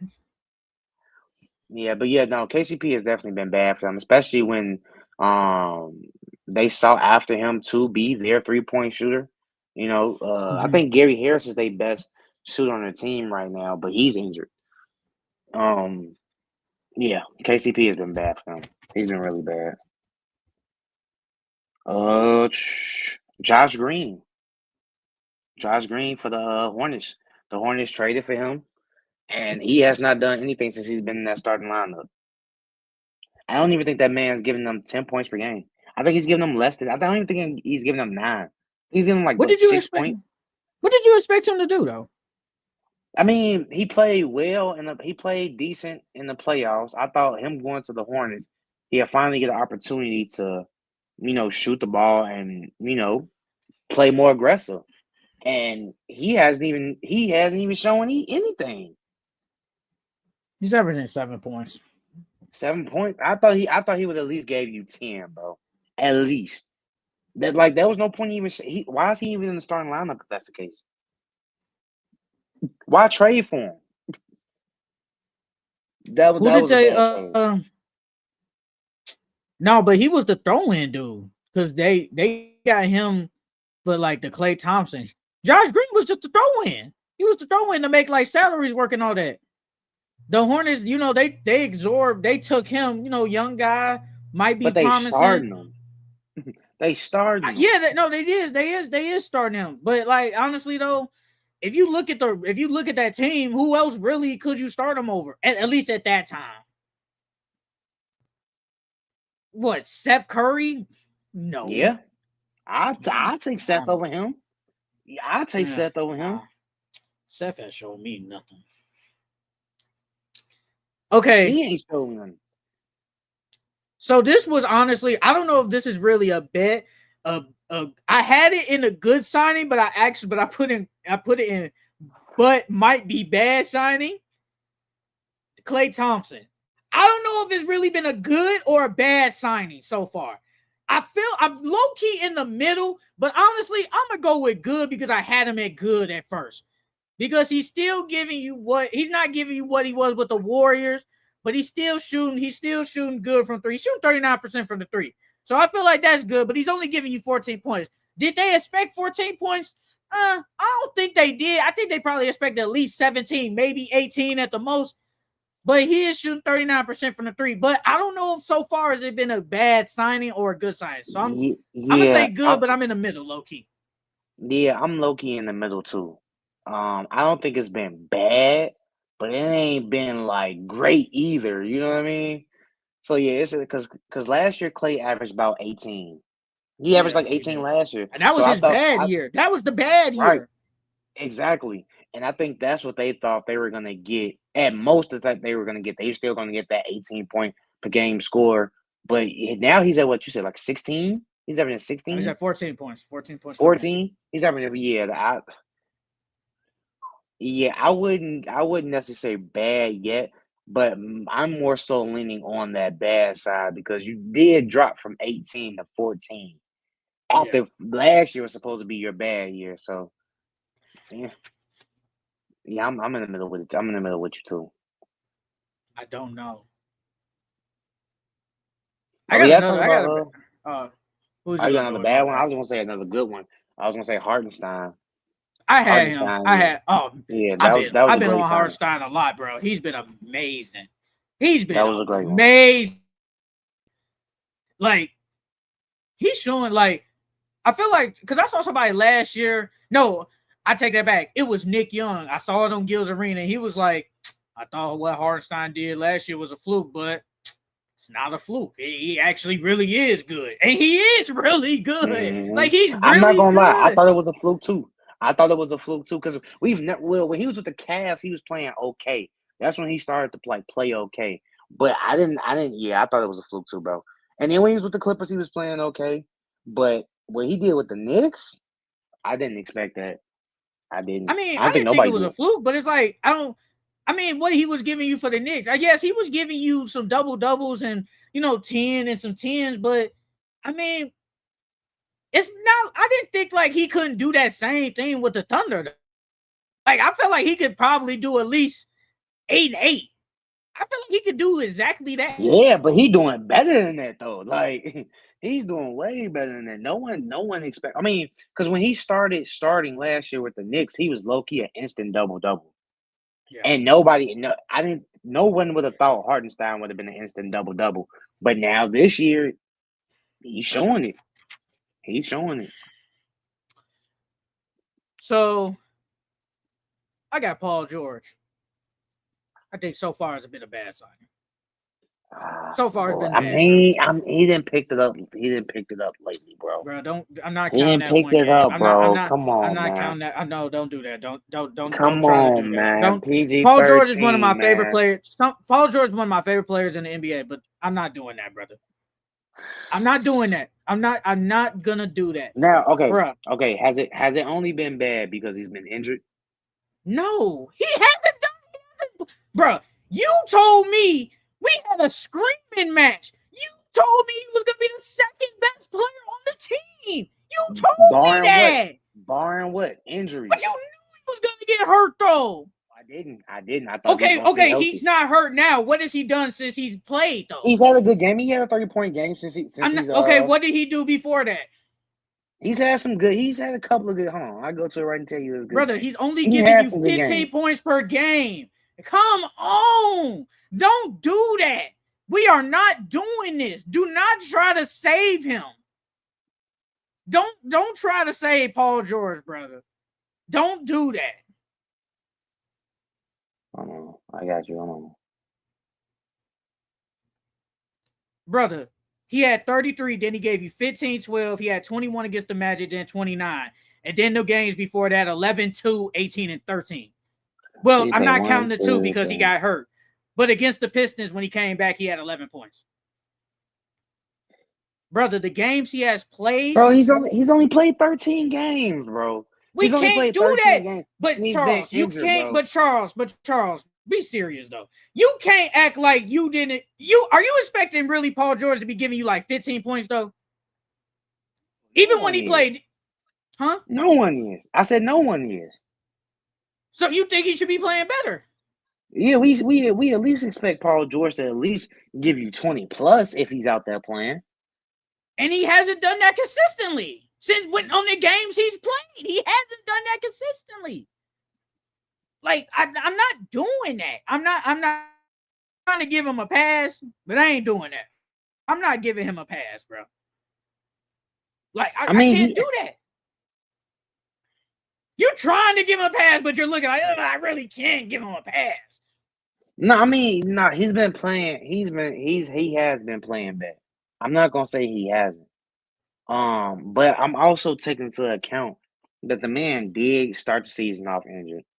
Then he came back trying to play. Then he got injured again. So it's like I'm giving him some slack. Has he been playing bad? Yes, he has. But I'm trying to get the man some slack. He just had a good game. He just had a good game against the Charlotte.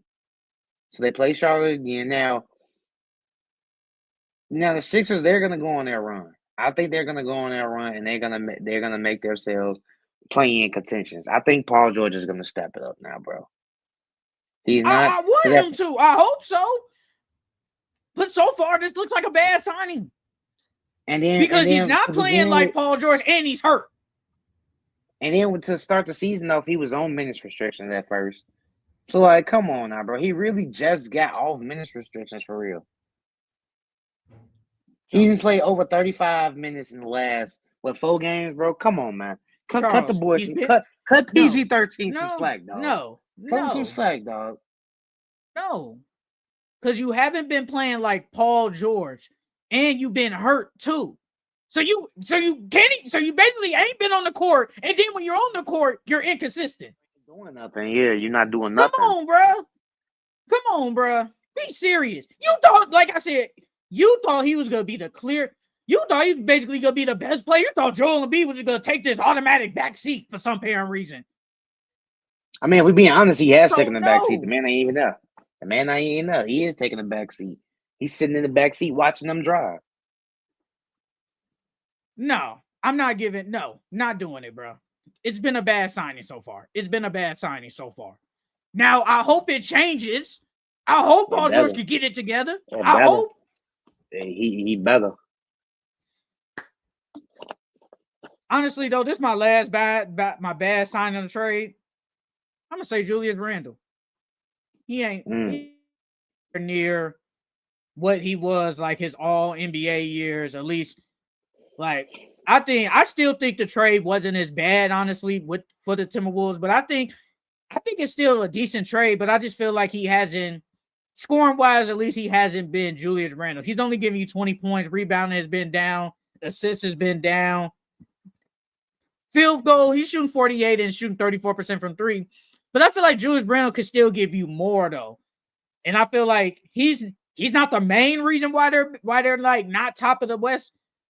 He's some of the reason though. He is a part of the reason why they are not in the top of the West though.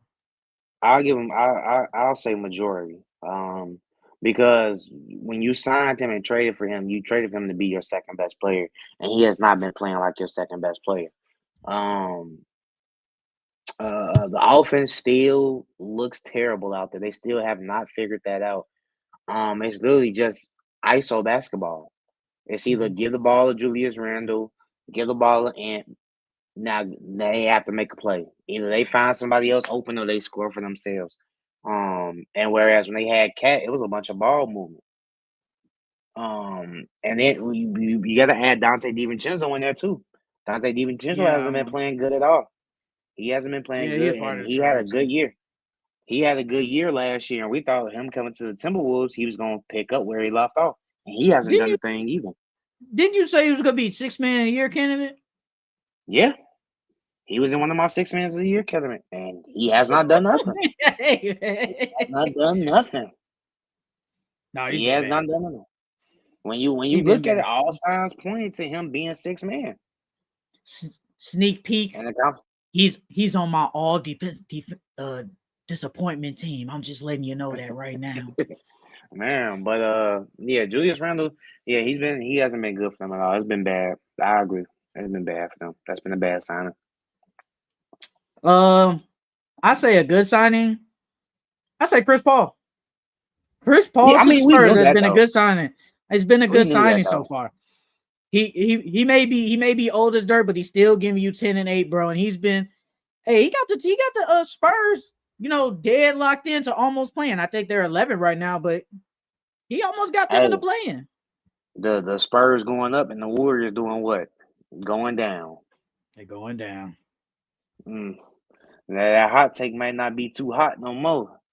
But yeah, I mean, we knew Chris Paul. Whatever Chris Paul does, he changed the culture. We knew it was going to be good, especially for those guards, especially for Devin Vassell and Stephon Castle. I knew he was going to do really well with them. And now Stephon Castle's at the top of the leaderboard for Rookie of the Year. Yep, he is. He is. Chris Paul, he's accelerated Stephon Castle's growth. He's accelerated Devin Vassell, Victor Wembanyama. I mean, it's Chris Paul effect. We knew he was going to do good. Okay, so I got another one, but this is like in the Klay Thompson realm. I don't really know if this is a good or a bad signing, but I got it in the good though. DeMar DeRozan. I got it in the good signing. I don't know if it's a bad though. Like I'm really because he's still giving you Yeah, 22 points per game, but they haven't been winning. Like they haven't been. They're yeah, winning, but they haven't been winning like we thought they was. So I don't know if it's a yeah. good signing so far or is it a bad signing. I'm in the Because middle, but I had it in good. when we started the season, we definitely had them top six. Did I have him top 6? Probably. I don't. I will definitely have to go back and look, but I I got him. think we had them in that top six round. I got it. I Yeah, gotta go back and look. yeah, because with this one, this is iffy. Because like you said, DeMar still have given you 22, but they've been losing. Everybody has really been doing the same thing they've been doing, but they've been losing. Um, yeah. I only reason why I'll say it's on more so on the bad side is because they're worse off than what they were last year. Last year Mhm. they were in a better spot than they were in this year. So I'll lean more toward it's been a bad trade so far. Shout out to the 4 people in the stream. Shout out to you guys. But and I feel in the last 2 good signings I got, I think we could both agree. I got Cat. Good Yeah, trade so far. Good yeah. trade. We don't got no deep into that. And Titus Jones, I think that was a good signing. Hmm. We can agree that was a good signing for them. I think he's helped the Suns really well, honestly. So yeah, that's it for our good and bad signings and trades for the so far of the year. Now we'll go with our all disappointments team. I'll start my disappointment team. First team, man, it's ugly in here. It's real ugly. I got some names, and then honestly you can agree if they should be there or not. So for my all disappointment team, first team, we only doing 2 teams now. We didn't do 3. I only did 2. First team, I got KCP. I got Brandon Brzezinski. I got Brandon Tobias Pozinski, Harris. Tobias. I got Dante DiVincenzo. Uh-huh. And I got Jabari Smith. Hmm. That's my first team. That's my first Okay. team. Now, my second team, I got Jamal Murray. I got Keegan Murray. I got Anthony Simons. I got Paul George. And I got Bam Adebayo. Bam on bio. All right. For mine, I mean, I don't really disagree with none of them because we got some of the same people. But I got Zion, PG, Embiid, Mm-hmm. Ben Simmons, and Jordan Clarkson Jr., Jalen Green. I got Jalen Okay. Green. That's That's first my team? first This thing. first team, right? That's my This first first thing. team. That's Okay, my okay. first thing. And then second team, I got Tyrese Halliburton Okay. Okay. and Jamal Murray. Okay. Then I got Kawhi, and I got DeMar DeRozan, and I got Zach Lavine. How could Kawhi be in disappointment if he hasn't played? That's I can why. see if he was, That's but I exactly can't put it. why. He But I can't can't put playing. him in. But I can't put him in disappointment if you ain't played. Yes, I I can't do can. that You're though. disappointed. You're not even here. No, It's just you a can't. But he's disappointment. been now Zion. I can kind of understand because when Zion was playing, he wasn't playing like Zion, so I can get with that. But Kawhi Leonard hasn't even stepped on the court, so how can he be a disappointment if he hasn't played? I can't. What? That's That's the whole. crazy. Hold on. No, it's not. That's the whole reason why he's a disappointment. The best availability. I mean, the best skill is availability, and you don't even got that, bro. That's But disappointing. he hasn't touched the Without you, floor. that's why it's disappointing. That's why he's on the all disappointment team because you can't even get help. First off, he had a freak injury. The man was supposed to start the season off healthy. Then got something done to his knee and ain't played. How many games are we in? Almost 30 games in. Yes. You haven't even sniffed the court. You haven't even sniffed the practice court. You talking about practice here, Sheldon? You can't even sniff the practice court. But how can you be disappointed if he hasn't played though? He Because hasn't he had. played. He That's hasn't. But why. he hasn't played bad to be on the disappointment team. He hasn't played bad. That's what I'm saying. Him He giving hasn't us played 0 minutes bad. is why he's on the disappointment team. 0 minutes. I At least guess. give me 5 minutes, dog. You couldn't even give me I half a guess. quarter. You come I back, you guess. finna be on the ultimate ultimate minutes restriction. I mean, I don't agree because he hasn't touched the floor, but I mean, I guess. Like, did you have KCP in here? No, I didn't say KCP. That's because you said KCP, so I left He him should off. take Kawhi Leonard's spot. What are we doing? Yeah. I mean, you said KCP already, so I didn't say him. It don't matter. He should at least take a Kawhi spot. Like, bro, you can't do that. Like, that's crazy. I get it. It's just been disappointing that you haven't played, but I'm not putting you on the team, even though you haven't touched the court to even show me. Now, Kawhi Leonard was playing bad for like 10 games. I agree. I would 100% agree. But I'm not going to put him on the team, and he hasn't even touched the floor yet. But I have Bam in here only because I feel like Bam, offensive-wise, has not been good. And we thought we expected him to play a little bit better offensively.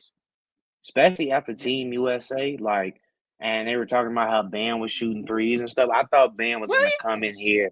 He has been shooting more threes, though. Yeah, I thought Bam was going to come in here and have an offensive explosion. You know what I mean? I thought he would have been averaging around, 24 to 25 points per game. But because right now he's averaging what? I don't even think he's averaging 20. He's averaging, I wrote it, 16, 10, and 5. Yeah, his assists bro. have been good. I thought Bam would have gave us between 23 to 25 this year. But he hasn't. He's been disappointing.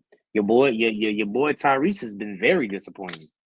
I would have put him in third team. I just didn't do a third team, but I probably would have put him in. I probably would have put him in third team though. I just think some of these players have been playing way worse than him. Like I feel like Keegan Murray has been playing bad so far this year. Jabari Smith has been playing bad. Honestly, it was a whole bunch of other names. I didn't write them down, but there was some more names that should have been on there. You had Ben Simmons on there. I don't think Ben Simmons has really been playing bad. I think he's just been playing the same since he's always been playing, honestly. So I can't say he's been bad. I think he just playing. Like, just the fact that he's even playing more than expected is just better off with me, at least. Like, so I didn't put him in the bad team. I mean, I think he playing bad. Brandon Paczynski has been bad. It's been terrible. The Warriors were hyping him up in trade talks and basically saying he was untradeable. Untouchable. And now he's not bad. Untouchable. Yeah. And now he's barely playing and now he sucks. So, yes. You think they trade him? You think he's still untouchable? If it's for the right player, let's say Jimmy Butler, they probably do put him in there. But let's just say the Heat. Do they even want him? Would the Heat want him? No. No. So, yeah. Tobias, he should be in first team. KCP, he's at the top of first team. Jamal Murray, this is lowest. Like, he's shooting 33% from the field. Not from field, from the free throw 3-point line. This is lowest since his rookie year. I feel like he just hasn't been playing up to par. Yes, he should be playing way better. Yeah, since that championship, he really hasn't done anything. He really hasn't done anything for him. What about Anthony Simons? Do you think he should be playing better?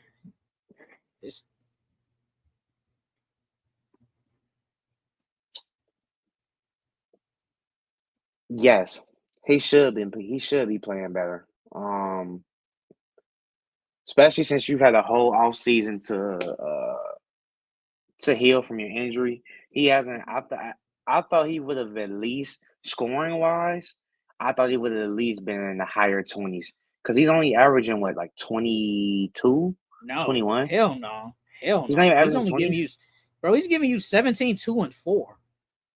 That's why I had him in second team. How many games has he played? Because I don't think he's played that many games this year either. Let me look real quick. Bro, we gotta forget about the games, how many games played, bro. If you playing, bro, you not giving me anything really. It's like at that point, who cares? No, what can you give me? He's been healthy. He's been healthy most of the season. So yes, missed like 3 games. He missed like 3 games. Yeah, he hasn't. Really he's played 23 games. He's played 23 games. He's been mostly inconsistent. I mean, because I've seen he had a bunch of 20-point games, but he's had a lot of 19, 14, 4. He should be 20. 2, he should be 20 per game score, bro. Yeah, For sure. easily. For sure. For sure. And I would say even mid-20s because you're that go-to scorer on that team. You're that number one option. I got a question. Should Scoop be in here somewhere? No, I think Scoot has been playing better than last year. I think Scoot has been playing better than last year. Because Um, Scoot is giving you 10 2. So, I mean, I'm just saying. I mean, last year he was in the starting lineup. This year he's not. He's not in the starting lineup. He's coming off the bench for the most part. Um, I mean, But last year he's he was giving you getting the same last thing. year he was giving you 14 points. Yeah, he's. I mean, You, he's coming off the bench now. And then, I mean, he's playing the same. If we being honest, he just looks better. He's not making as many costly turnovers as he did last year. His turnovers are down from last year. Um, I wouldn't necessarily he's been a disappointment. I think he's in my eyes he's been playing better than he was last year. I don't think he's really been a disappointment. He's Scoot not. got He one more hasn't year been. though. Yeah, he hasn't been top three overall. Drafted him to be. Bro, he ain't even been top 50 overall. Nope. Forget He top didn't 3. play. He ain't even been, bro. He barely hitting the top 30. Barely. He ain't been nowhere near close. Like Scoot, I mean, Scoot has shown flashes that he's been better, somewhat better this year. But low key though, he still hasn't been that good. I'm not gonna lie.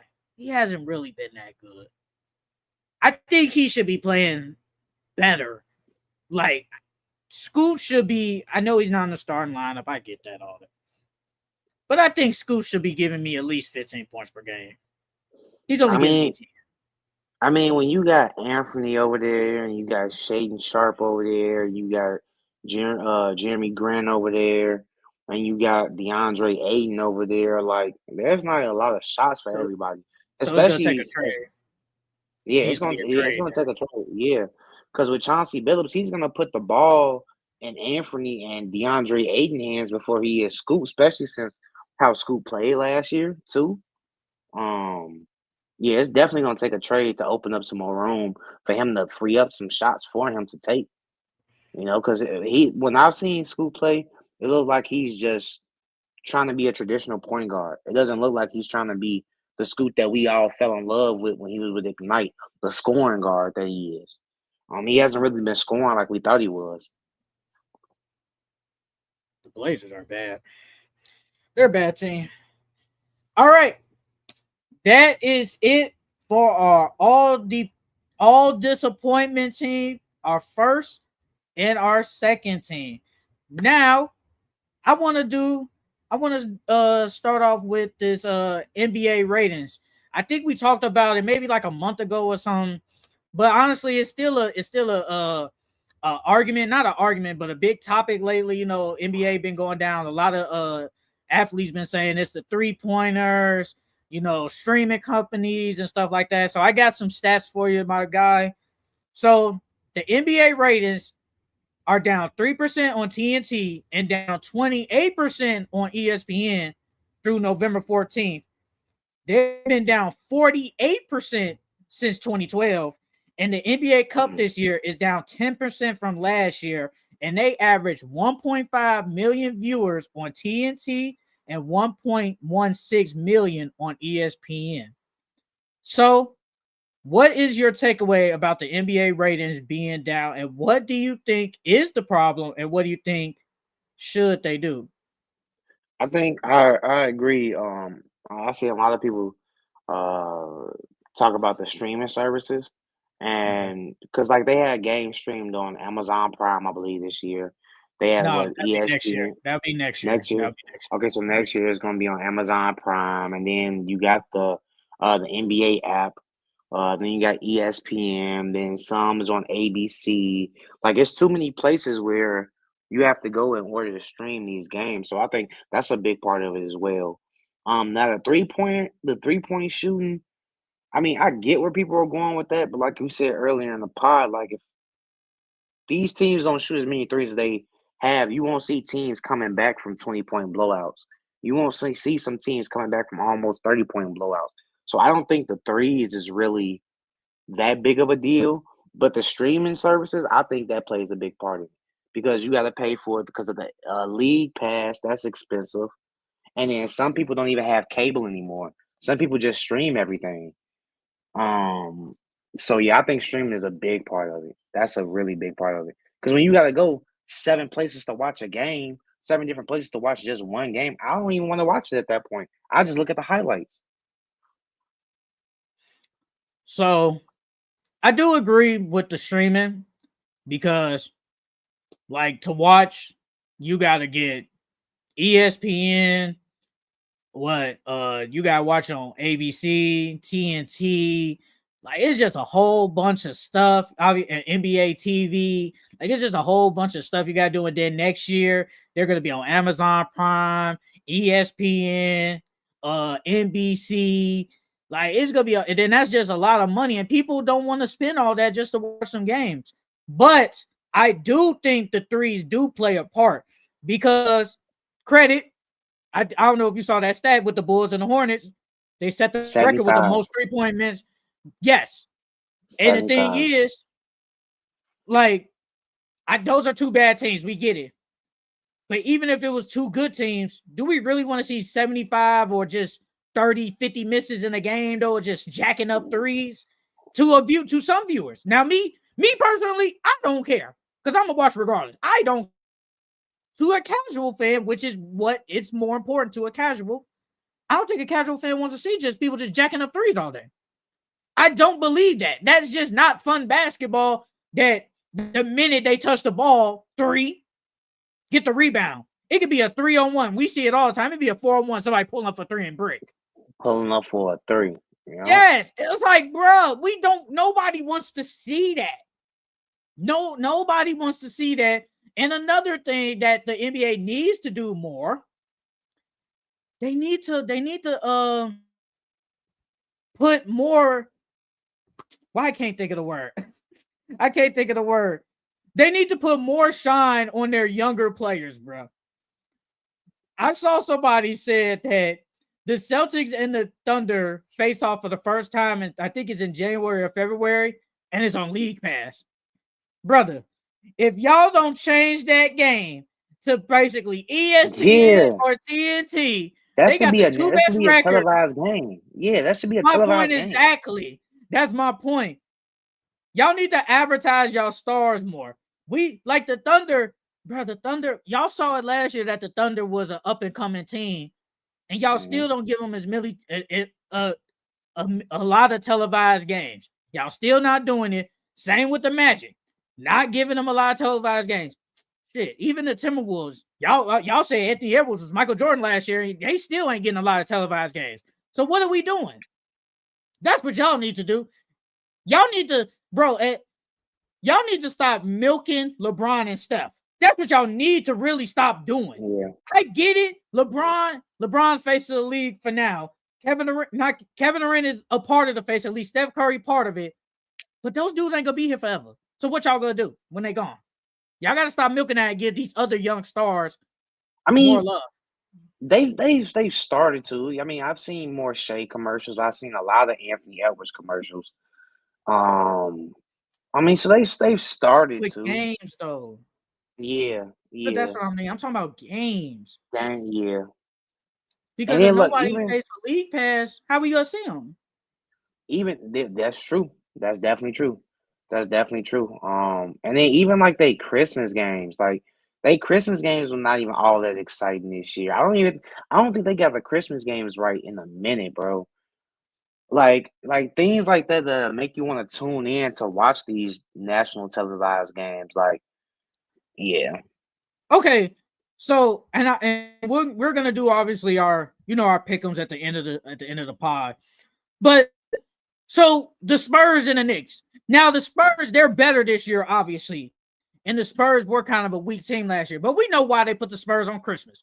Only for Wemby. We know why they did. Wemby. Yes, that's literally the only reason. No one wants to see that game.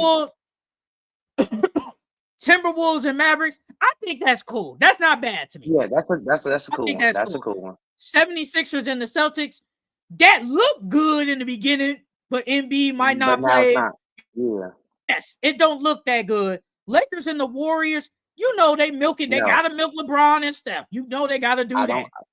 don't want to see that game. That's a bad matchup. I don't And like then that the game. Nuggets and the Suns, that game low key it's not a bad game, but that's not I don't want to see it. that game don't say sexy to me. It don't say sexy. Mm-hmm.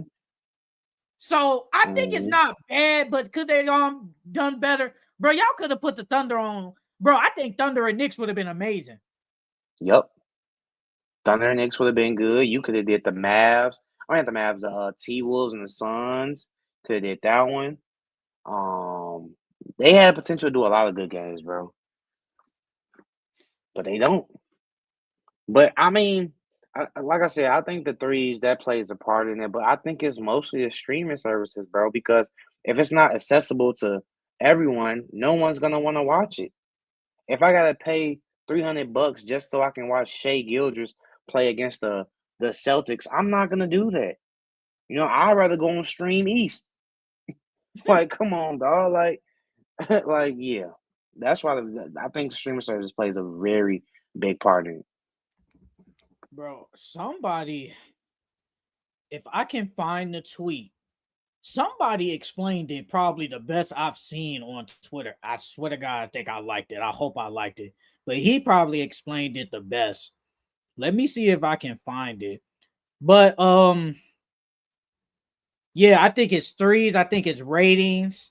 I think they need to just advertise their stars more. Like, and so because somebody said, like, they have I think it was on Pick a Side, you know, they don't have a definitive star really. Well, face of a league in this decade. No, There they don't. hasn't been a face of a league this No, decade. they don't. Like, obviously, I'm just gonna go back to probably what 70s, 80s, or whatever. You had Bill Russell, you Oscar, had Kareem, you had, if you want Oscar, then you had Magic and Dr. Larry, then J. you had Yeah, a bunch of Mike, people. then you had Kobe and Shaq and them, then you had LeBron, then you got LeBron, KD, and Steph.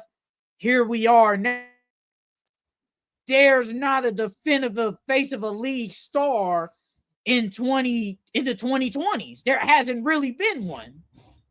Yeah, right now, like they're trying to make Anthony Edwards it. Him and Jason Tatum. That's what they're trying to make as the face of the league. Jason Tatum and Anthony Edwards. Because those are the two commercials that I see the most between those two. Yeah, but the reason Ant needs to win. He has to win to be that. Jason Tatum has won, but he's still not he's not still getting the love though. And he doesn't have the personality as Anthony Edwards. Now, like, I'm not because the games used to just come on TNT, ESPN, and ABC. Those are the three NBA channels that TV. and NBA TV. Those are all the games that the games used to come on. But now, like you said, now it's 5, 6, 7 other services that we have to buy in order just to watch. If you want to at least try to watch every game of the season, that's too much, bro. That's too much. And it's only just gonna get worse. It is only gonna get worse. Brother, I cannot find that tweet. I can't believe I didn't like that tweet. Man, dude explained it really good. So, like, who do you think will be once LeBron leaves? Who do you think will be like? Who do you think will be facing the league, or will there be one? Honestly, since through the 2020s, do you think there will be one? I don't think it'll just be one specifically. I think they're gonna do the whole. It's gonna be multiple. So I think Jason Tatum, Anthony Edwards, I think Ja's gonna be in there. Um, if Zion ever comes back to the court and stays there for a decent amount of time, him. And then of course Wemby. I think they're trying to push LaMelo. They trying to, but it's so hard to push him when his team isn't winning. So, yeah, I think it's gonna be a bunch of faces though. I don't think it's just gonna be one specifically. It's gonna be a bunch of them. This one dude. Let me see if I can Shay, find it. Shay's gonna be in there. Okay, so this one dude, he said, I feel like what's lost in all of this is that they market Zion to be the face of the 2020s, and he's a total loser. And then this other dude, Dang. Legend of Winning, he said, I have said this for years. Zion, Lonzo, Ben Simmons, and Andrew Wiggins not being superstars plays a bigger role in the ratings than people want to admit.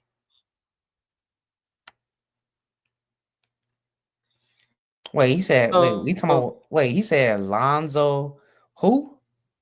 he said Zion, Lonzo, Ben Simmons, and Andrew Wiggins not being superstar plays a much bigger role in the ratings than people want to admit, because Oh, because Zion, they was. because Zion came Yeah, out as this generational prospect. I still think he is kind of yeah, generational. Hasn't been healthy. Lonzo, we all know Lonzo was really hyped up he in had that in hype. Yeah, Houston. And Magic said, "Yo, your jersey gonna be in the Raptors," and then you trade him, and then he's been hurt. Ben Simmons, he kind of falled out because of all the stuff, but he was good. But he has failed out with Andrew Wiggins. Andrew Wiggins was always a good player. He was just never a superstar type player. mm-hmm. And and I think you're more into the college game to me more than me. Was Andrew Wiggins not projected to be like that No, he guy was coming out? no Andrew Wiggins. Andrew Wiggins was deserving of the number one pick when he No, I'm came not out. saying that. But Yeah, he was. what did he coming out to? Didn't was he coming out to be that guy though? And he hasn't been the guy though. No, no, yeah. He definitely was because it was all stemming from high school and how athletic he was. He even put up some great plays at Kansas when he was there with Joel. Yeah, he was definitely thought as the next big thing for sure. Yeah. Yeah, he hasn't lived up to it. Yeah. So you agree that those No, four? I wouldn't necessarily say they're the reason. I'll say Zion for sure. Like Zion for sure. Is a big part of that. Andrew Wiggins, not so much. Ben But Simmons? Zion for sure. Ben Simmons, nah. Cause when when Zion came out, I seen and you can tell they were trying to push Zion as the face of the league. I don't think they were really trying to push Ben Simmons or Andrew Wiggins or any of them as the face of the league. Like you can tell they were trying to do that with Zion. You can tell, but not with them other ones. Well, he didn't Nah. say face of the league, but I understand what you're saying. He just saying those. He's basically saying those four are the reasons why the ratings are low because, like you said, those guys come out to be like these hype number one overall picks. Well, Alonzo was number two, I think, Yeah, and he's they too just been, yeah, and they just been, well, mediocre. Zion hasn't really been role players, but Zion hasn't been role player, but all of the others have been role players. Well, Ben Simmons wasn't a role player really, but now they just been role players. And they were Yeah. projected high. Especially, I feel like Lonzo, he had a lot of hype coming out. Zion had way more hype than But him, but Lonzo came out with a lot of hype. But the hype enough to be the face of the league, I don't think Zion. I'm not Zion. Lonzo Oh, had that much of a hype. the ratings low. The ratings being low because Lonzo was supposed to be, That guy, Lonzo was supposed to be that guy, and he just became just a role oh player. This is god, before the injuries. I mean, I think it kind of plays a part, but I don't think it was a big enough part. But I agree. I think it's the streaming, and it's only gonna get worse. And the 3-pointers, I think that plays a part. Because what did Shaq say? He said basketball is like what the NBA is terrible right now, something like that. I think he said something like that. So I mean, I think it's yeah. I don't know. I'm really not that big on like the ratings being down because what the NBA gonna do? Shut down? No, y'all no, still go watch. no. Oh, and one last thing, bruh. People keep saying that they can't watch a game and like they can't watch their home team play, and it's the blackout and stuff, bruh. They only do that because they want you to go in person to see. That's the only reason why. So you can go in person to watch the game. And from that perspective, I understand why I want you guys who are in this city to go in person instead of watching it on TV. I get mixed feelings about that because if I buy league pass, I should get every single blackout game. I should watch every single team whenever I want if I get league pass. And then as far as being in that own state, like you should have it on your local TV. So that's just one thing. But I do get them saying like, "Hey, come in and watch your home team play." But everyone doesn't have the money to, buy a ticket to a basketball game. If they did, a lot of people would go, but they don't. Um, so I got a love-hate relationship with that as well. Like, I don't think they should have blackout games. Honestly, I don't think they should. Because then, what about the people I'll that can only? What about the people that can only watch it on when it's nationally televised? Because they got basic cable and it's on 7. Well, you know what I mean. So now you're telling me I can't watch it because I'm in my hometown? I ain't gonna lie. If you still got just basic cable now, something wrong. You need to have some type of regular, like advanced cable. We're in 2024. Bro. I don't even think people buy cable like that no more. I know I don't No, use cable at all. no, nobody buys cable no more. Yeah, like cable is obsolete, bro. Like, so yeah, No. they need to take away those blackout games, bro. I'm not gonna lie. That could be another I'll reason why say their this. viewership is down. That could be I'll another reason. I'll say this. They should only do blackout games in your city instead of the ones that's close to you. Because I know when I Yeah. used to live in Carbondale, it was just it was Bulls, Pacers, and Grizzlies. Why am I getting blackout games for Grizzlies and Pacers? I'm not even in freaking Indiana and Tennessee. Mm-hmm. But if I'm just in this one state, I should only just be blackout to the Bulls at least, not the Yeah. other two. Okay, At I least can do agree with that. that. I At I can least agree do with that. that. I can agree with that. All right, that is it for our NBA ratings. Now we gonna get to a trade, man. The Golden State Warriors trade for Dennis Smith Jr. The Warriors gave up the Anthony Melton expiring contract and I think 2 second-round picks. Do you like this trade for the Golden State Warriors? I don't. I get it, but I don't get it. What was the point? I mean, yeah, you get another score and Dennis Schroder, and then well, you got some scoring off the bench. Or you could put him next to Steph and let Steph play off ball, but that doesn't really move the needle for y'all. That doesn't make y'all a better. He doesn't necessarily make y'all a better team, but he doesn't make y'all worse either. I think they were just in the same predicament they was to start the season. So it was like, what was the point of even trading for him? Well, me personally, because I said it. I said that the Warriors should trade for Dennis Smith Jr. Lord behold, they did. Somebody in the comments said I was Nostradamus. I was like, huh, okay, but whatever. That is what it is. But well, another ball handler, really, another scorer. Because I mean, really, because remember what we said. Remember when after they lost to Rockets, and I was like, the Warriors need another score. I was like, they need another. They showed that they need another score, and outside of really, like outside of really Steph, who else Kaminga, can really go? Yeah, but Kaminga been inconsistent. Wiggins. Wiggins has played better, but wouldn't you say that Dennis Schroeder is a way better scorer than Andrew Wiggins though? Yeah, I Not a wouldn't better say way player, but better. just a scorer. Yeah, Now I'm just saying, just a better scorer, not a better he's a better player, but just scorer. a scorer. Yes. Yeah, he's a So better scorer. Yeah. yes. So another ball handler, another guy that could get his own shot, ISO. I think that's what the Warriors were missing. Now I do agree with you. It don't move the needle to championship. I definitely agree with that. But I definitely think it's better than what they had 2 days before they got him. I definitely think I it mean, helps.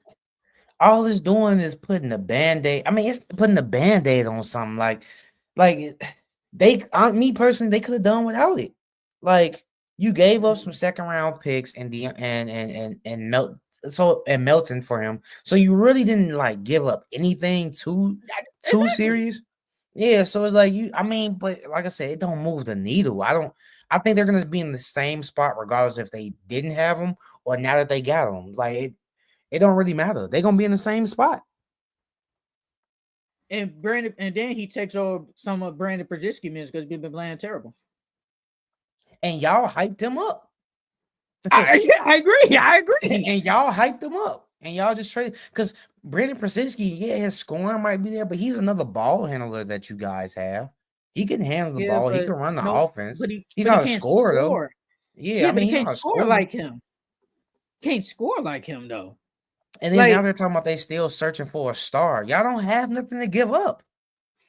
No, they do. They have it. Just will they do it though? That's the question. Because they wanted King Kaminga, but it's like they don't want to give him up to get a star though. That's the I'll say question. you can't keep him and get a star, bro. That's what I meant Yeah. by y'all don't have nothing. Like if y'all want a star, y'all have to give Kaminga up. You have to. I mean, I like it. I think it's better than what they had. Because, okay, let's say he does come off the bench. I'm looking at the bench now. He better than Kyle Anderson. He better than Yep. Brandon Brzezinski. Yep. He better than Gary Payton. Yep. He's better than Lenny Waters. Yep. And if Buddy Hield does go back to the bench, he better than Buddy Hield. I'm sorry, he's better than Buddy Hield, bro. No, he is. So I mean, it does help. It just gives, because low key, who outside on the, if he does come off the bench, who else can handle the ball? Besides Nobody Brzezinski? outside of Steph I and mean, Draymond Green. I mean, Who else can handle Brzezinski. the ball? Brzezinski. I don't think Dennis Schroder, I think, is a better ball handler and probably a facilitator than Brandon No, Brzezinski. he is, but I'm saying they have somebody else on the bench who can handle the ball. Brzezinski can do a decent job. But this is what I'm saying again. He takes some of his minutes. Like Brandon Brzezinski only played 16 minutes against the Grizzlies, not the Grizzlies, the Mavericks. Now, once Dennis comes back, we could probably see Brandon Brzezinski probably get 10 minutes now. So that's less minutes ball handling. Now you get Dennis Schroder, who's gonna probably be in closing lineups. No, he's That's definitely 30 gonna be minutes in the right closing lineup. He's So definitely would you gonna be start in him or keep him on the bench? Who's starting right now?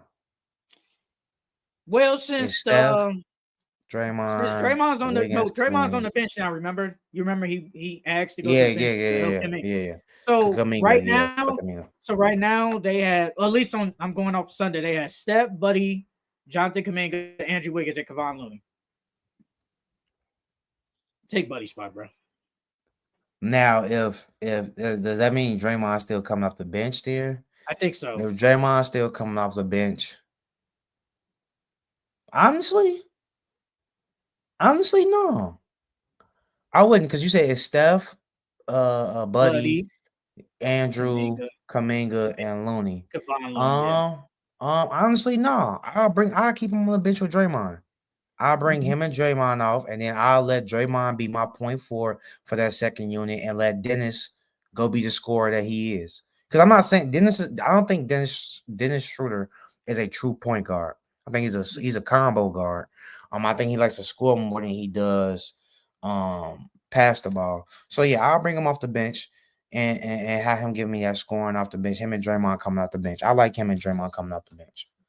That ain't bad. like That's not bad at all. He does start though, but I think he's better served on the bench though.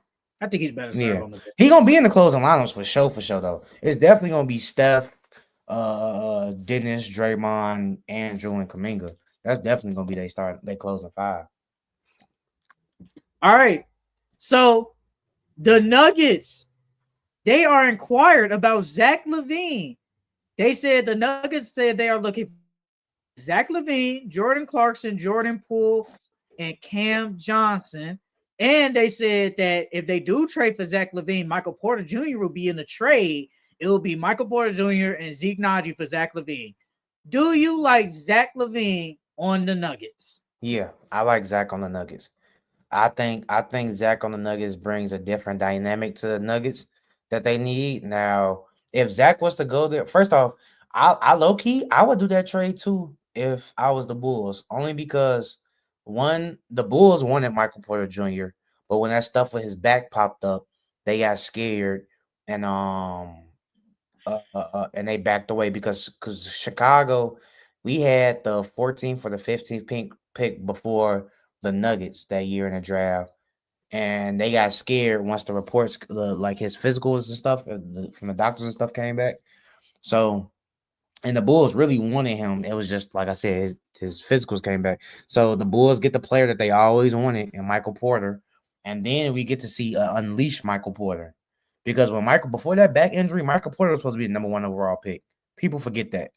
I don't even think people really know that he was the number 1 player coming out of high school before that back injury. But yeah, now we get to see an unleashed Michael Porter Jr. The Nuggets get a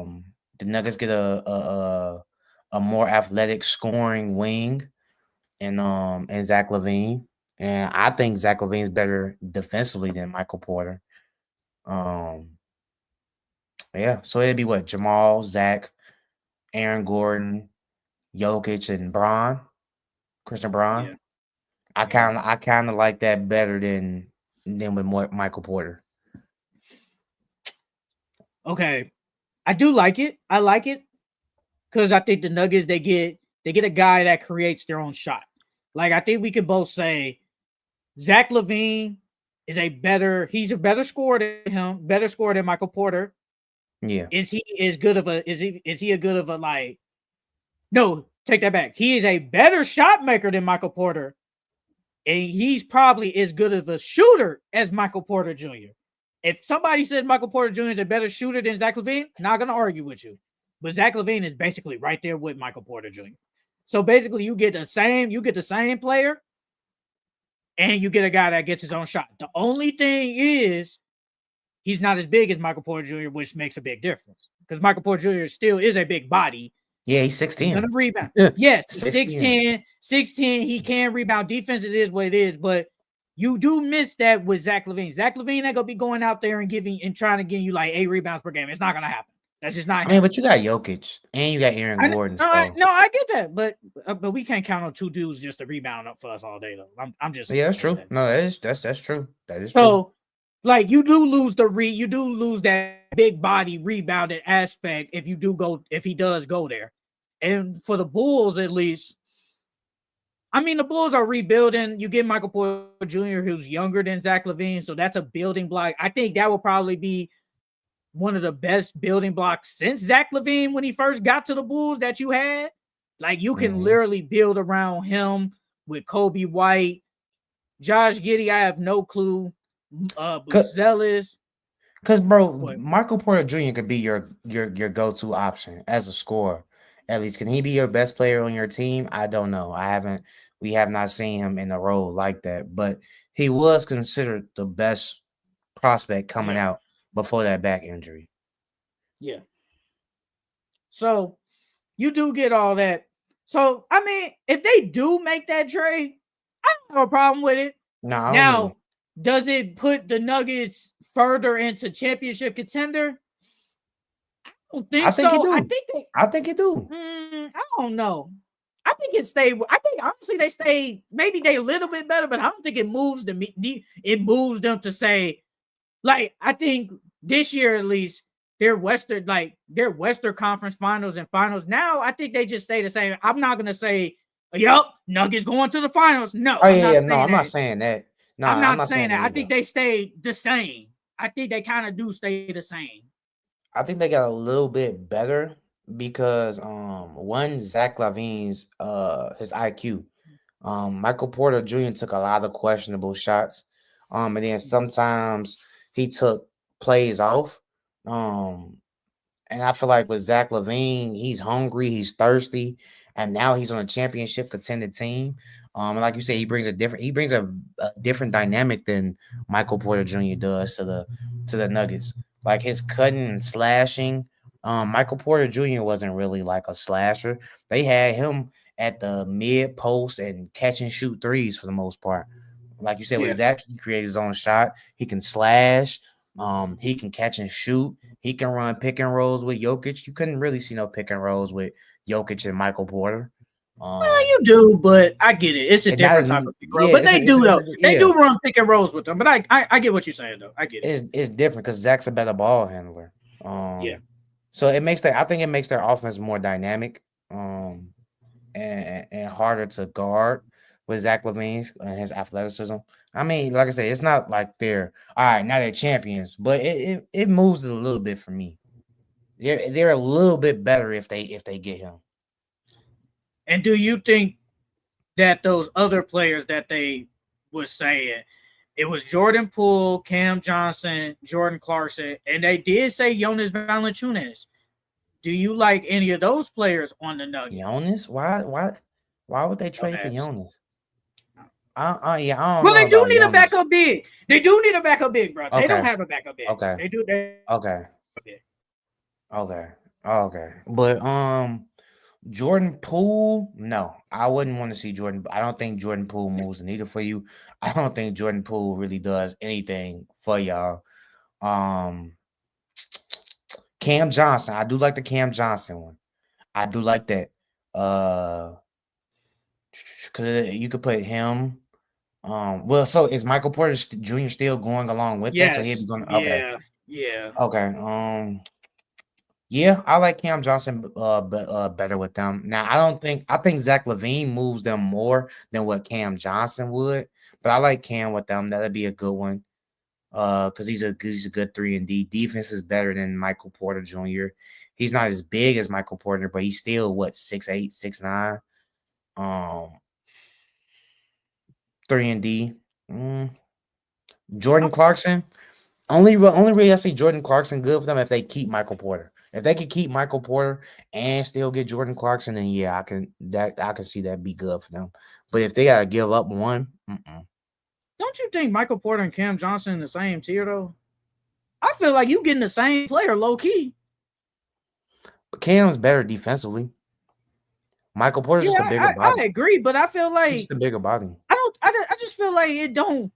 The Zach Lavine moves me more than the Cam Johnson moves me because I feel like at least Zach Lavine is better than Michael Porter Jr. Is Cam Johnson really better than Michael Porter? Like, is he really better than him? No, they like you said, they're in the same tier. But if he's better defensively and can still bring the same shooting, if not better, I mean that helps the team a lot. Because with Michael Porter, you can't really put Michael Porter on De'Aaron Fox or like a fast guard or a guard in general because they're gonna blow right past him. Cam Johnson, he can guard 1, 2, 3, and 4. Like I said, he's I don't not. know. I wouldn't necessarily say he's better than Michael Porter, but I like the fit better. I think it'll help the team defensively for sure. Where would that? And that's one Okay, thing left. Cam Johnson. Does that? Where does that move you? Like, It still don't move them to championship. It still don't move them. No player that they oh, get, I feel like, moves them to championship. what are they? They said Brandon Ingram too. Is that a better Now, fit? yes, I think Brandon Ingram will push them. I wouldn't say championship, but I could see second round Western Conference with Brandon Ingram. Um, because one, Brandon Ingram's a better playmaker than Michael Porter. So you get, and then you can run and them pick and rolls with him and Jokic or Jamal Murray and Brandon Ingram would be better. He's not the shooter Michael Porter is, but he I can think that's still it. shoot. I think that's only the downfall of He's not that. a shooter. Yeah, He's he's not not a the shooter like shooter Michael like Porter. Michael Porter. Like I think like Zach Levine, he's a better shooter than Brandon Ingram. But Brandon Ingram might I think he's a better player than Zach right now, or if anything, same tier. If anything, same tier. I'll say he's a little bit better, only because of his playmaking. His Brandon playmaking Ingram. is yeah, his playmaking is really good. Yeah. Well, that is it for the trades. You said Jimmy Butler should test the free agent market. No, they said Jimmy. They said Jimmy was. There's reports Jimmy was going to test the free agency. I mean, I don't think he should. I mean, because even if he does that, he's not getting that 50, bro. If he tests free Yeah. agency, he's not getting that 50, bro. He's better off. He's better off getting traded and trying to sign an extension or something. Because they're not or trying to resign. They're not. Well, if he tests free agency, he's not gonna get that 50 mil like he want. I feel like he'll get more money if he gets traded and tries to resign with that team than he would testing free agency. You think somebody gonna give him the 50 mil if they sign him? Whatever team he gets traded to and resign him. No, I don't Yeah. think they'd give him 50 mil, but I think they'd give him more than what they get than what he'll get if he tests his free agency. So like Oh, I get. Oh, I got you. I got you. I don't think no team is gonna give him 50. I don't Okay, think no I team's got gonna you. give him 50, but I think he'll get more money with the team he'll resign with than he would testing free agency. I understand. I get you. Jimmy Butler is saying he tests the free agent market. Well, Jimmy Butler does have the ammo because he can opt in if he really wants to, or he can test the market and be a free agent. Get wined and dined and all that. But like you said, he ain't getting that 50. That ain't gonna happen. The That's best not thing going. is what it's like. I don't know what you would rather have, but just in general, would you rather have this all the most money guarantee and say the first 2 years, or would you just have a longer contract? If I I'm feel like it Jimmy, just depends. Yeah.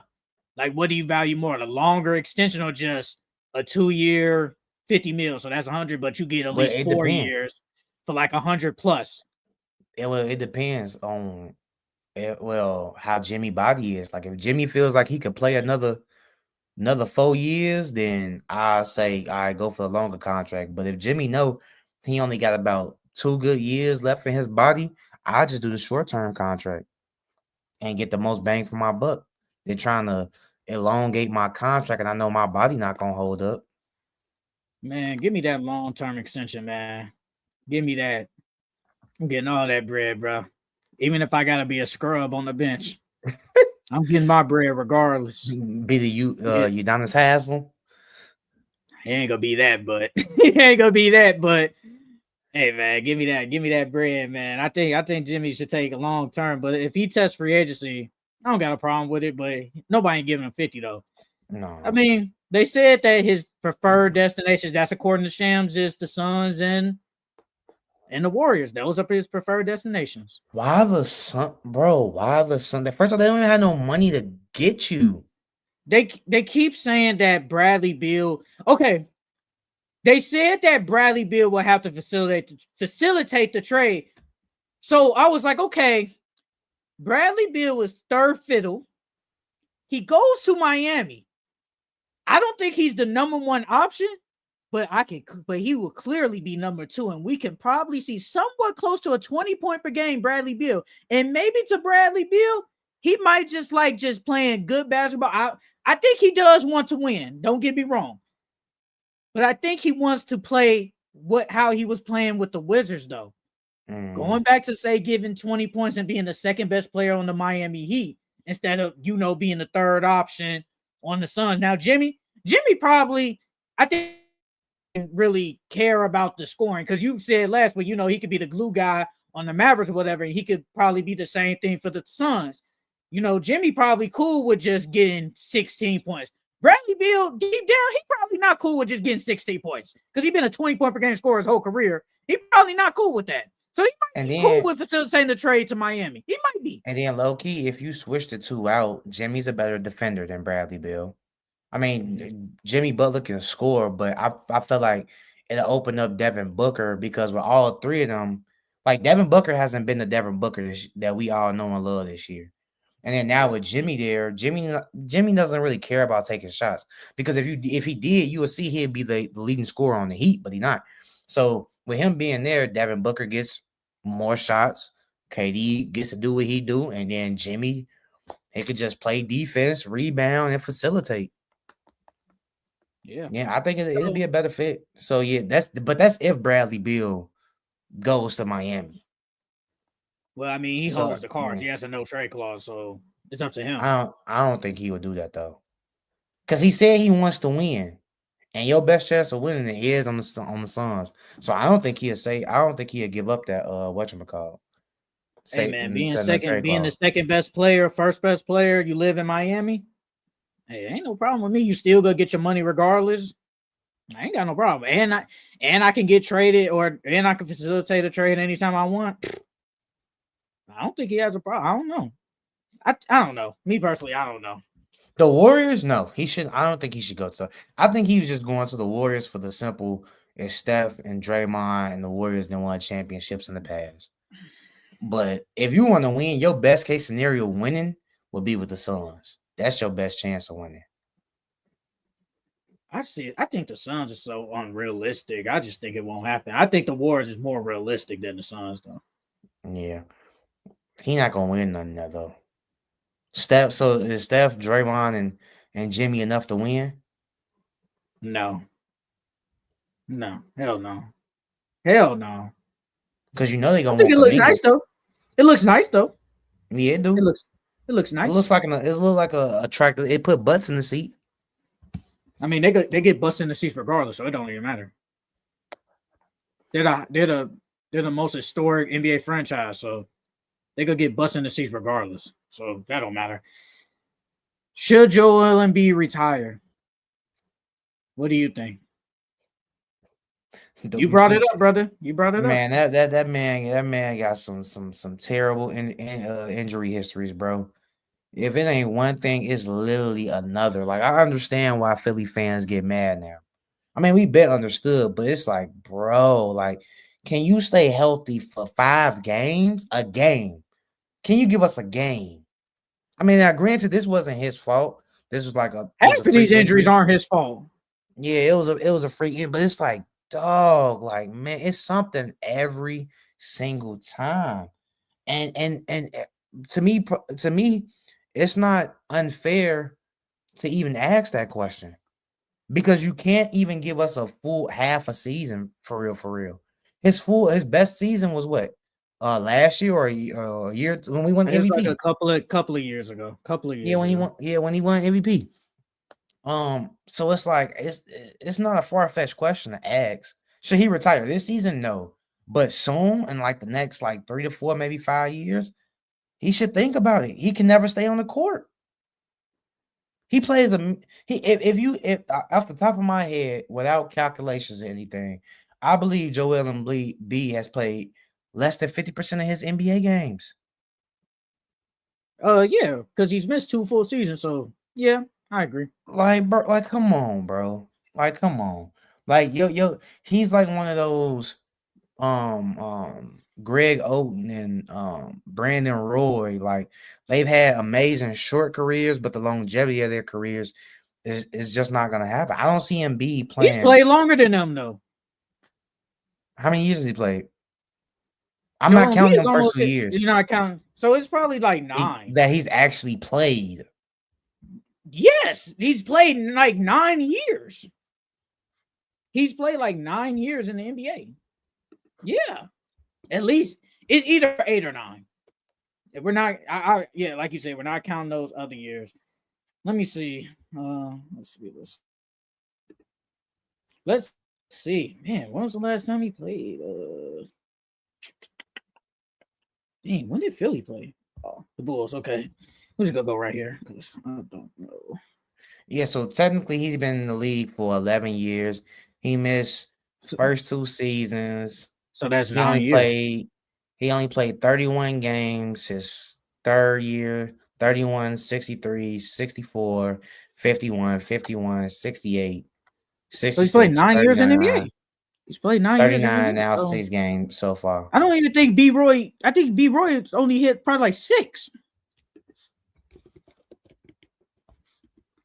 So it's not 10. I know that for sure.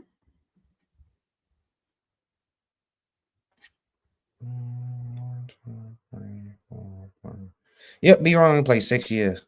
Well, Exactly. I don't even really count that last year because he only played 5 games. So So 5 really, he years. only So played yes. 5 years. So I'm not comparing him to them. Can't even know. I mean, bro, the man barely plays. He barely plays. I agree with that, but you're basically comparing them to Brandon Roy, who's only played 6, and Greg Oden, who can't. Greg Oden has played, bro. Greg Oden literally played 2 years. He's in that same realm because he always stays hurt. Like, granted, the difference is he's played through majority of his injuries his entire career, and they've tried, but they couldn't. But he always stays injured, bro.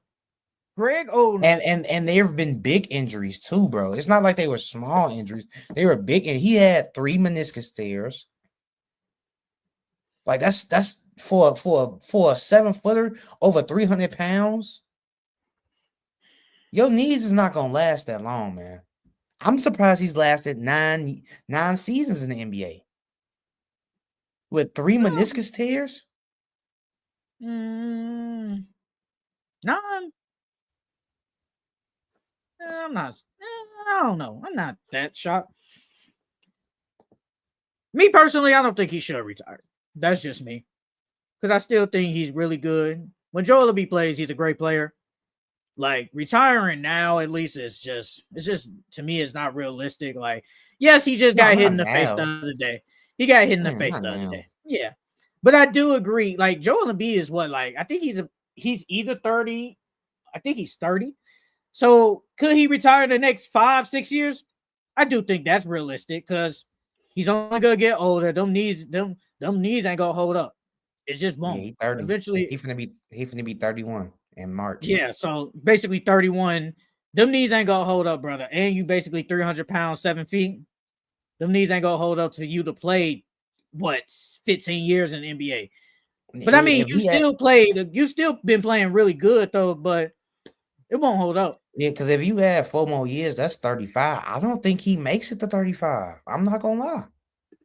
I don't think he makes it to 35. Especially with them knees. Nah, bro. And then now he's still dealing with knee soreness. His knees still swelling up. And you gotta deal with that for the next I 4 haven't heard years. nothing with the knee. He's just getting smacked in the face. He just got smacked in the face. No, I'm sorry, that's his latest injury, but Oh, you're just talking about in general. I got you. in general, his knee swells up. And like, so it's like, bro, like I can't see Joel Embiid playing till he's 30, maybe till he's like 33, maybe 32, like 32, 33. And that's in like the That's next one two, more 3 years. year. That's That's in the two next more 2, 3 years. years. Wow. Okay. You see him playing till he's 35? I can see 34, 35. Yeah, I think 35 is realistic. I think it's realistic. Yeah, Will if he he be in doesn't get Philly by 35 though? I don't think so. that's if he doesn't, knock on wood, if he doesn't have any other major injuries or big injuries. Because right now he knee on knee, he bone on bone almost. Because I seen one report, it showed like his long injury history. They didn't say Yeah, like, I saw that, but I didn't see like I yeah, like saw if it it, was the but I same wasn't. knee or something like that. But I know he's had 3 meniscus tears, and that's insane. But How he's much? just been getting freak injuries, but he has tried to I mean, play it's not for his him. fault. It's not his fault. Yeah, majority of that stuff isn't his fault. Like it's not. It's just the fact that you keep getting hurt. Like you steady getting hurt. And they need you to win. Like without you, they're not winning a championship. Granted, the 76ers have played better basketball. They have. They played way better basketball recently. And they're making a low-key run. But to reach the ultimate goal, they need you. They need all three of them. All three of them can't get hurt Mhm. because all three of them have missed an extended period of time. That's why for the Sixers, this might be just a throwaway year. Like, I still think they can make the play in and all that. But if somebody expected them to say go get past the semis, forget that, brother. That ain't gonna happen. Yeah. So, all right, like, so to go back to the question, I think Joel Embiid should think about it because he just had a son, and we've hear about like players all the time about how how injured they are after playing the game and how they can barely walk and all types of stuff. And so, if you want to be healthy enough to play with your kid and teach your kid basketball so he can follow in your footsteps, you got to be healthy. You got to have 2 good knees. You got to have at least a knee. So, I mean, it's a serious conversation he should think about, to be honest with you. I mean, because you've already made millions. Yeah, you didn't win a championship, but there's more things That's in life than just a championship, man. that's like You got to saying think about the Tua. longevity. That's like saying Tua should have retired. Like He when sh- they said he Tua, like should. they, He should think about that. nah, I Bro, knew if that that wasn't man gonna happen. get hit one more good time, he And might not even have a brain no more. he's still gonna play. He's Because still like gonna play.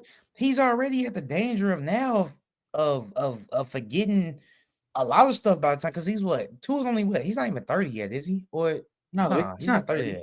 No, he's probably So like imagine, 26, 25, 26, 27, something around there. yeah, bro. Imagine how much damage his brain has taken in the last couple of years just from those concussions. So I just don't know. imagine I agree. how he's gonna get when he gets 40, I 50 years agree. old.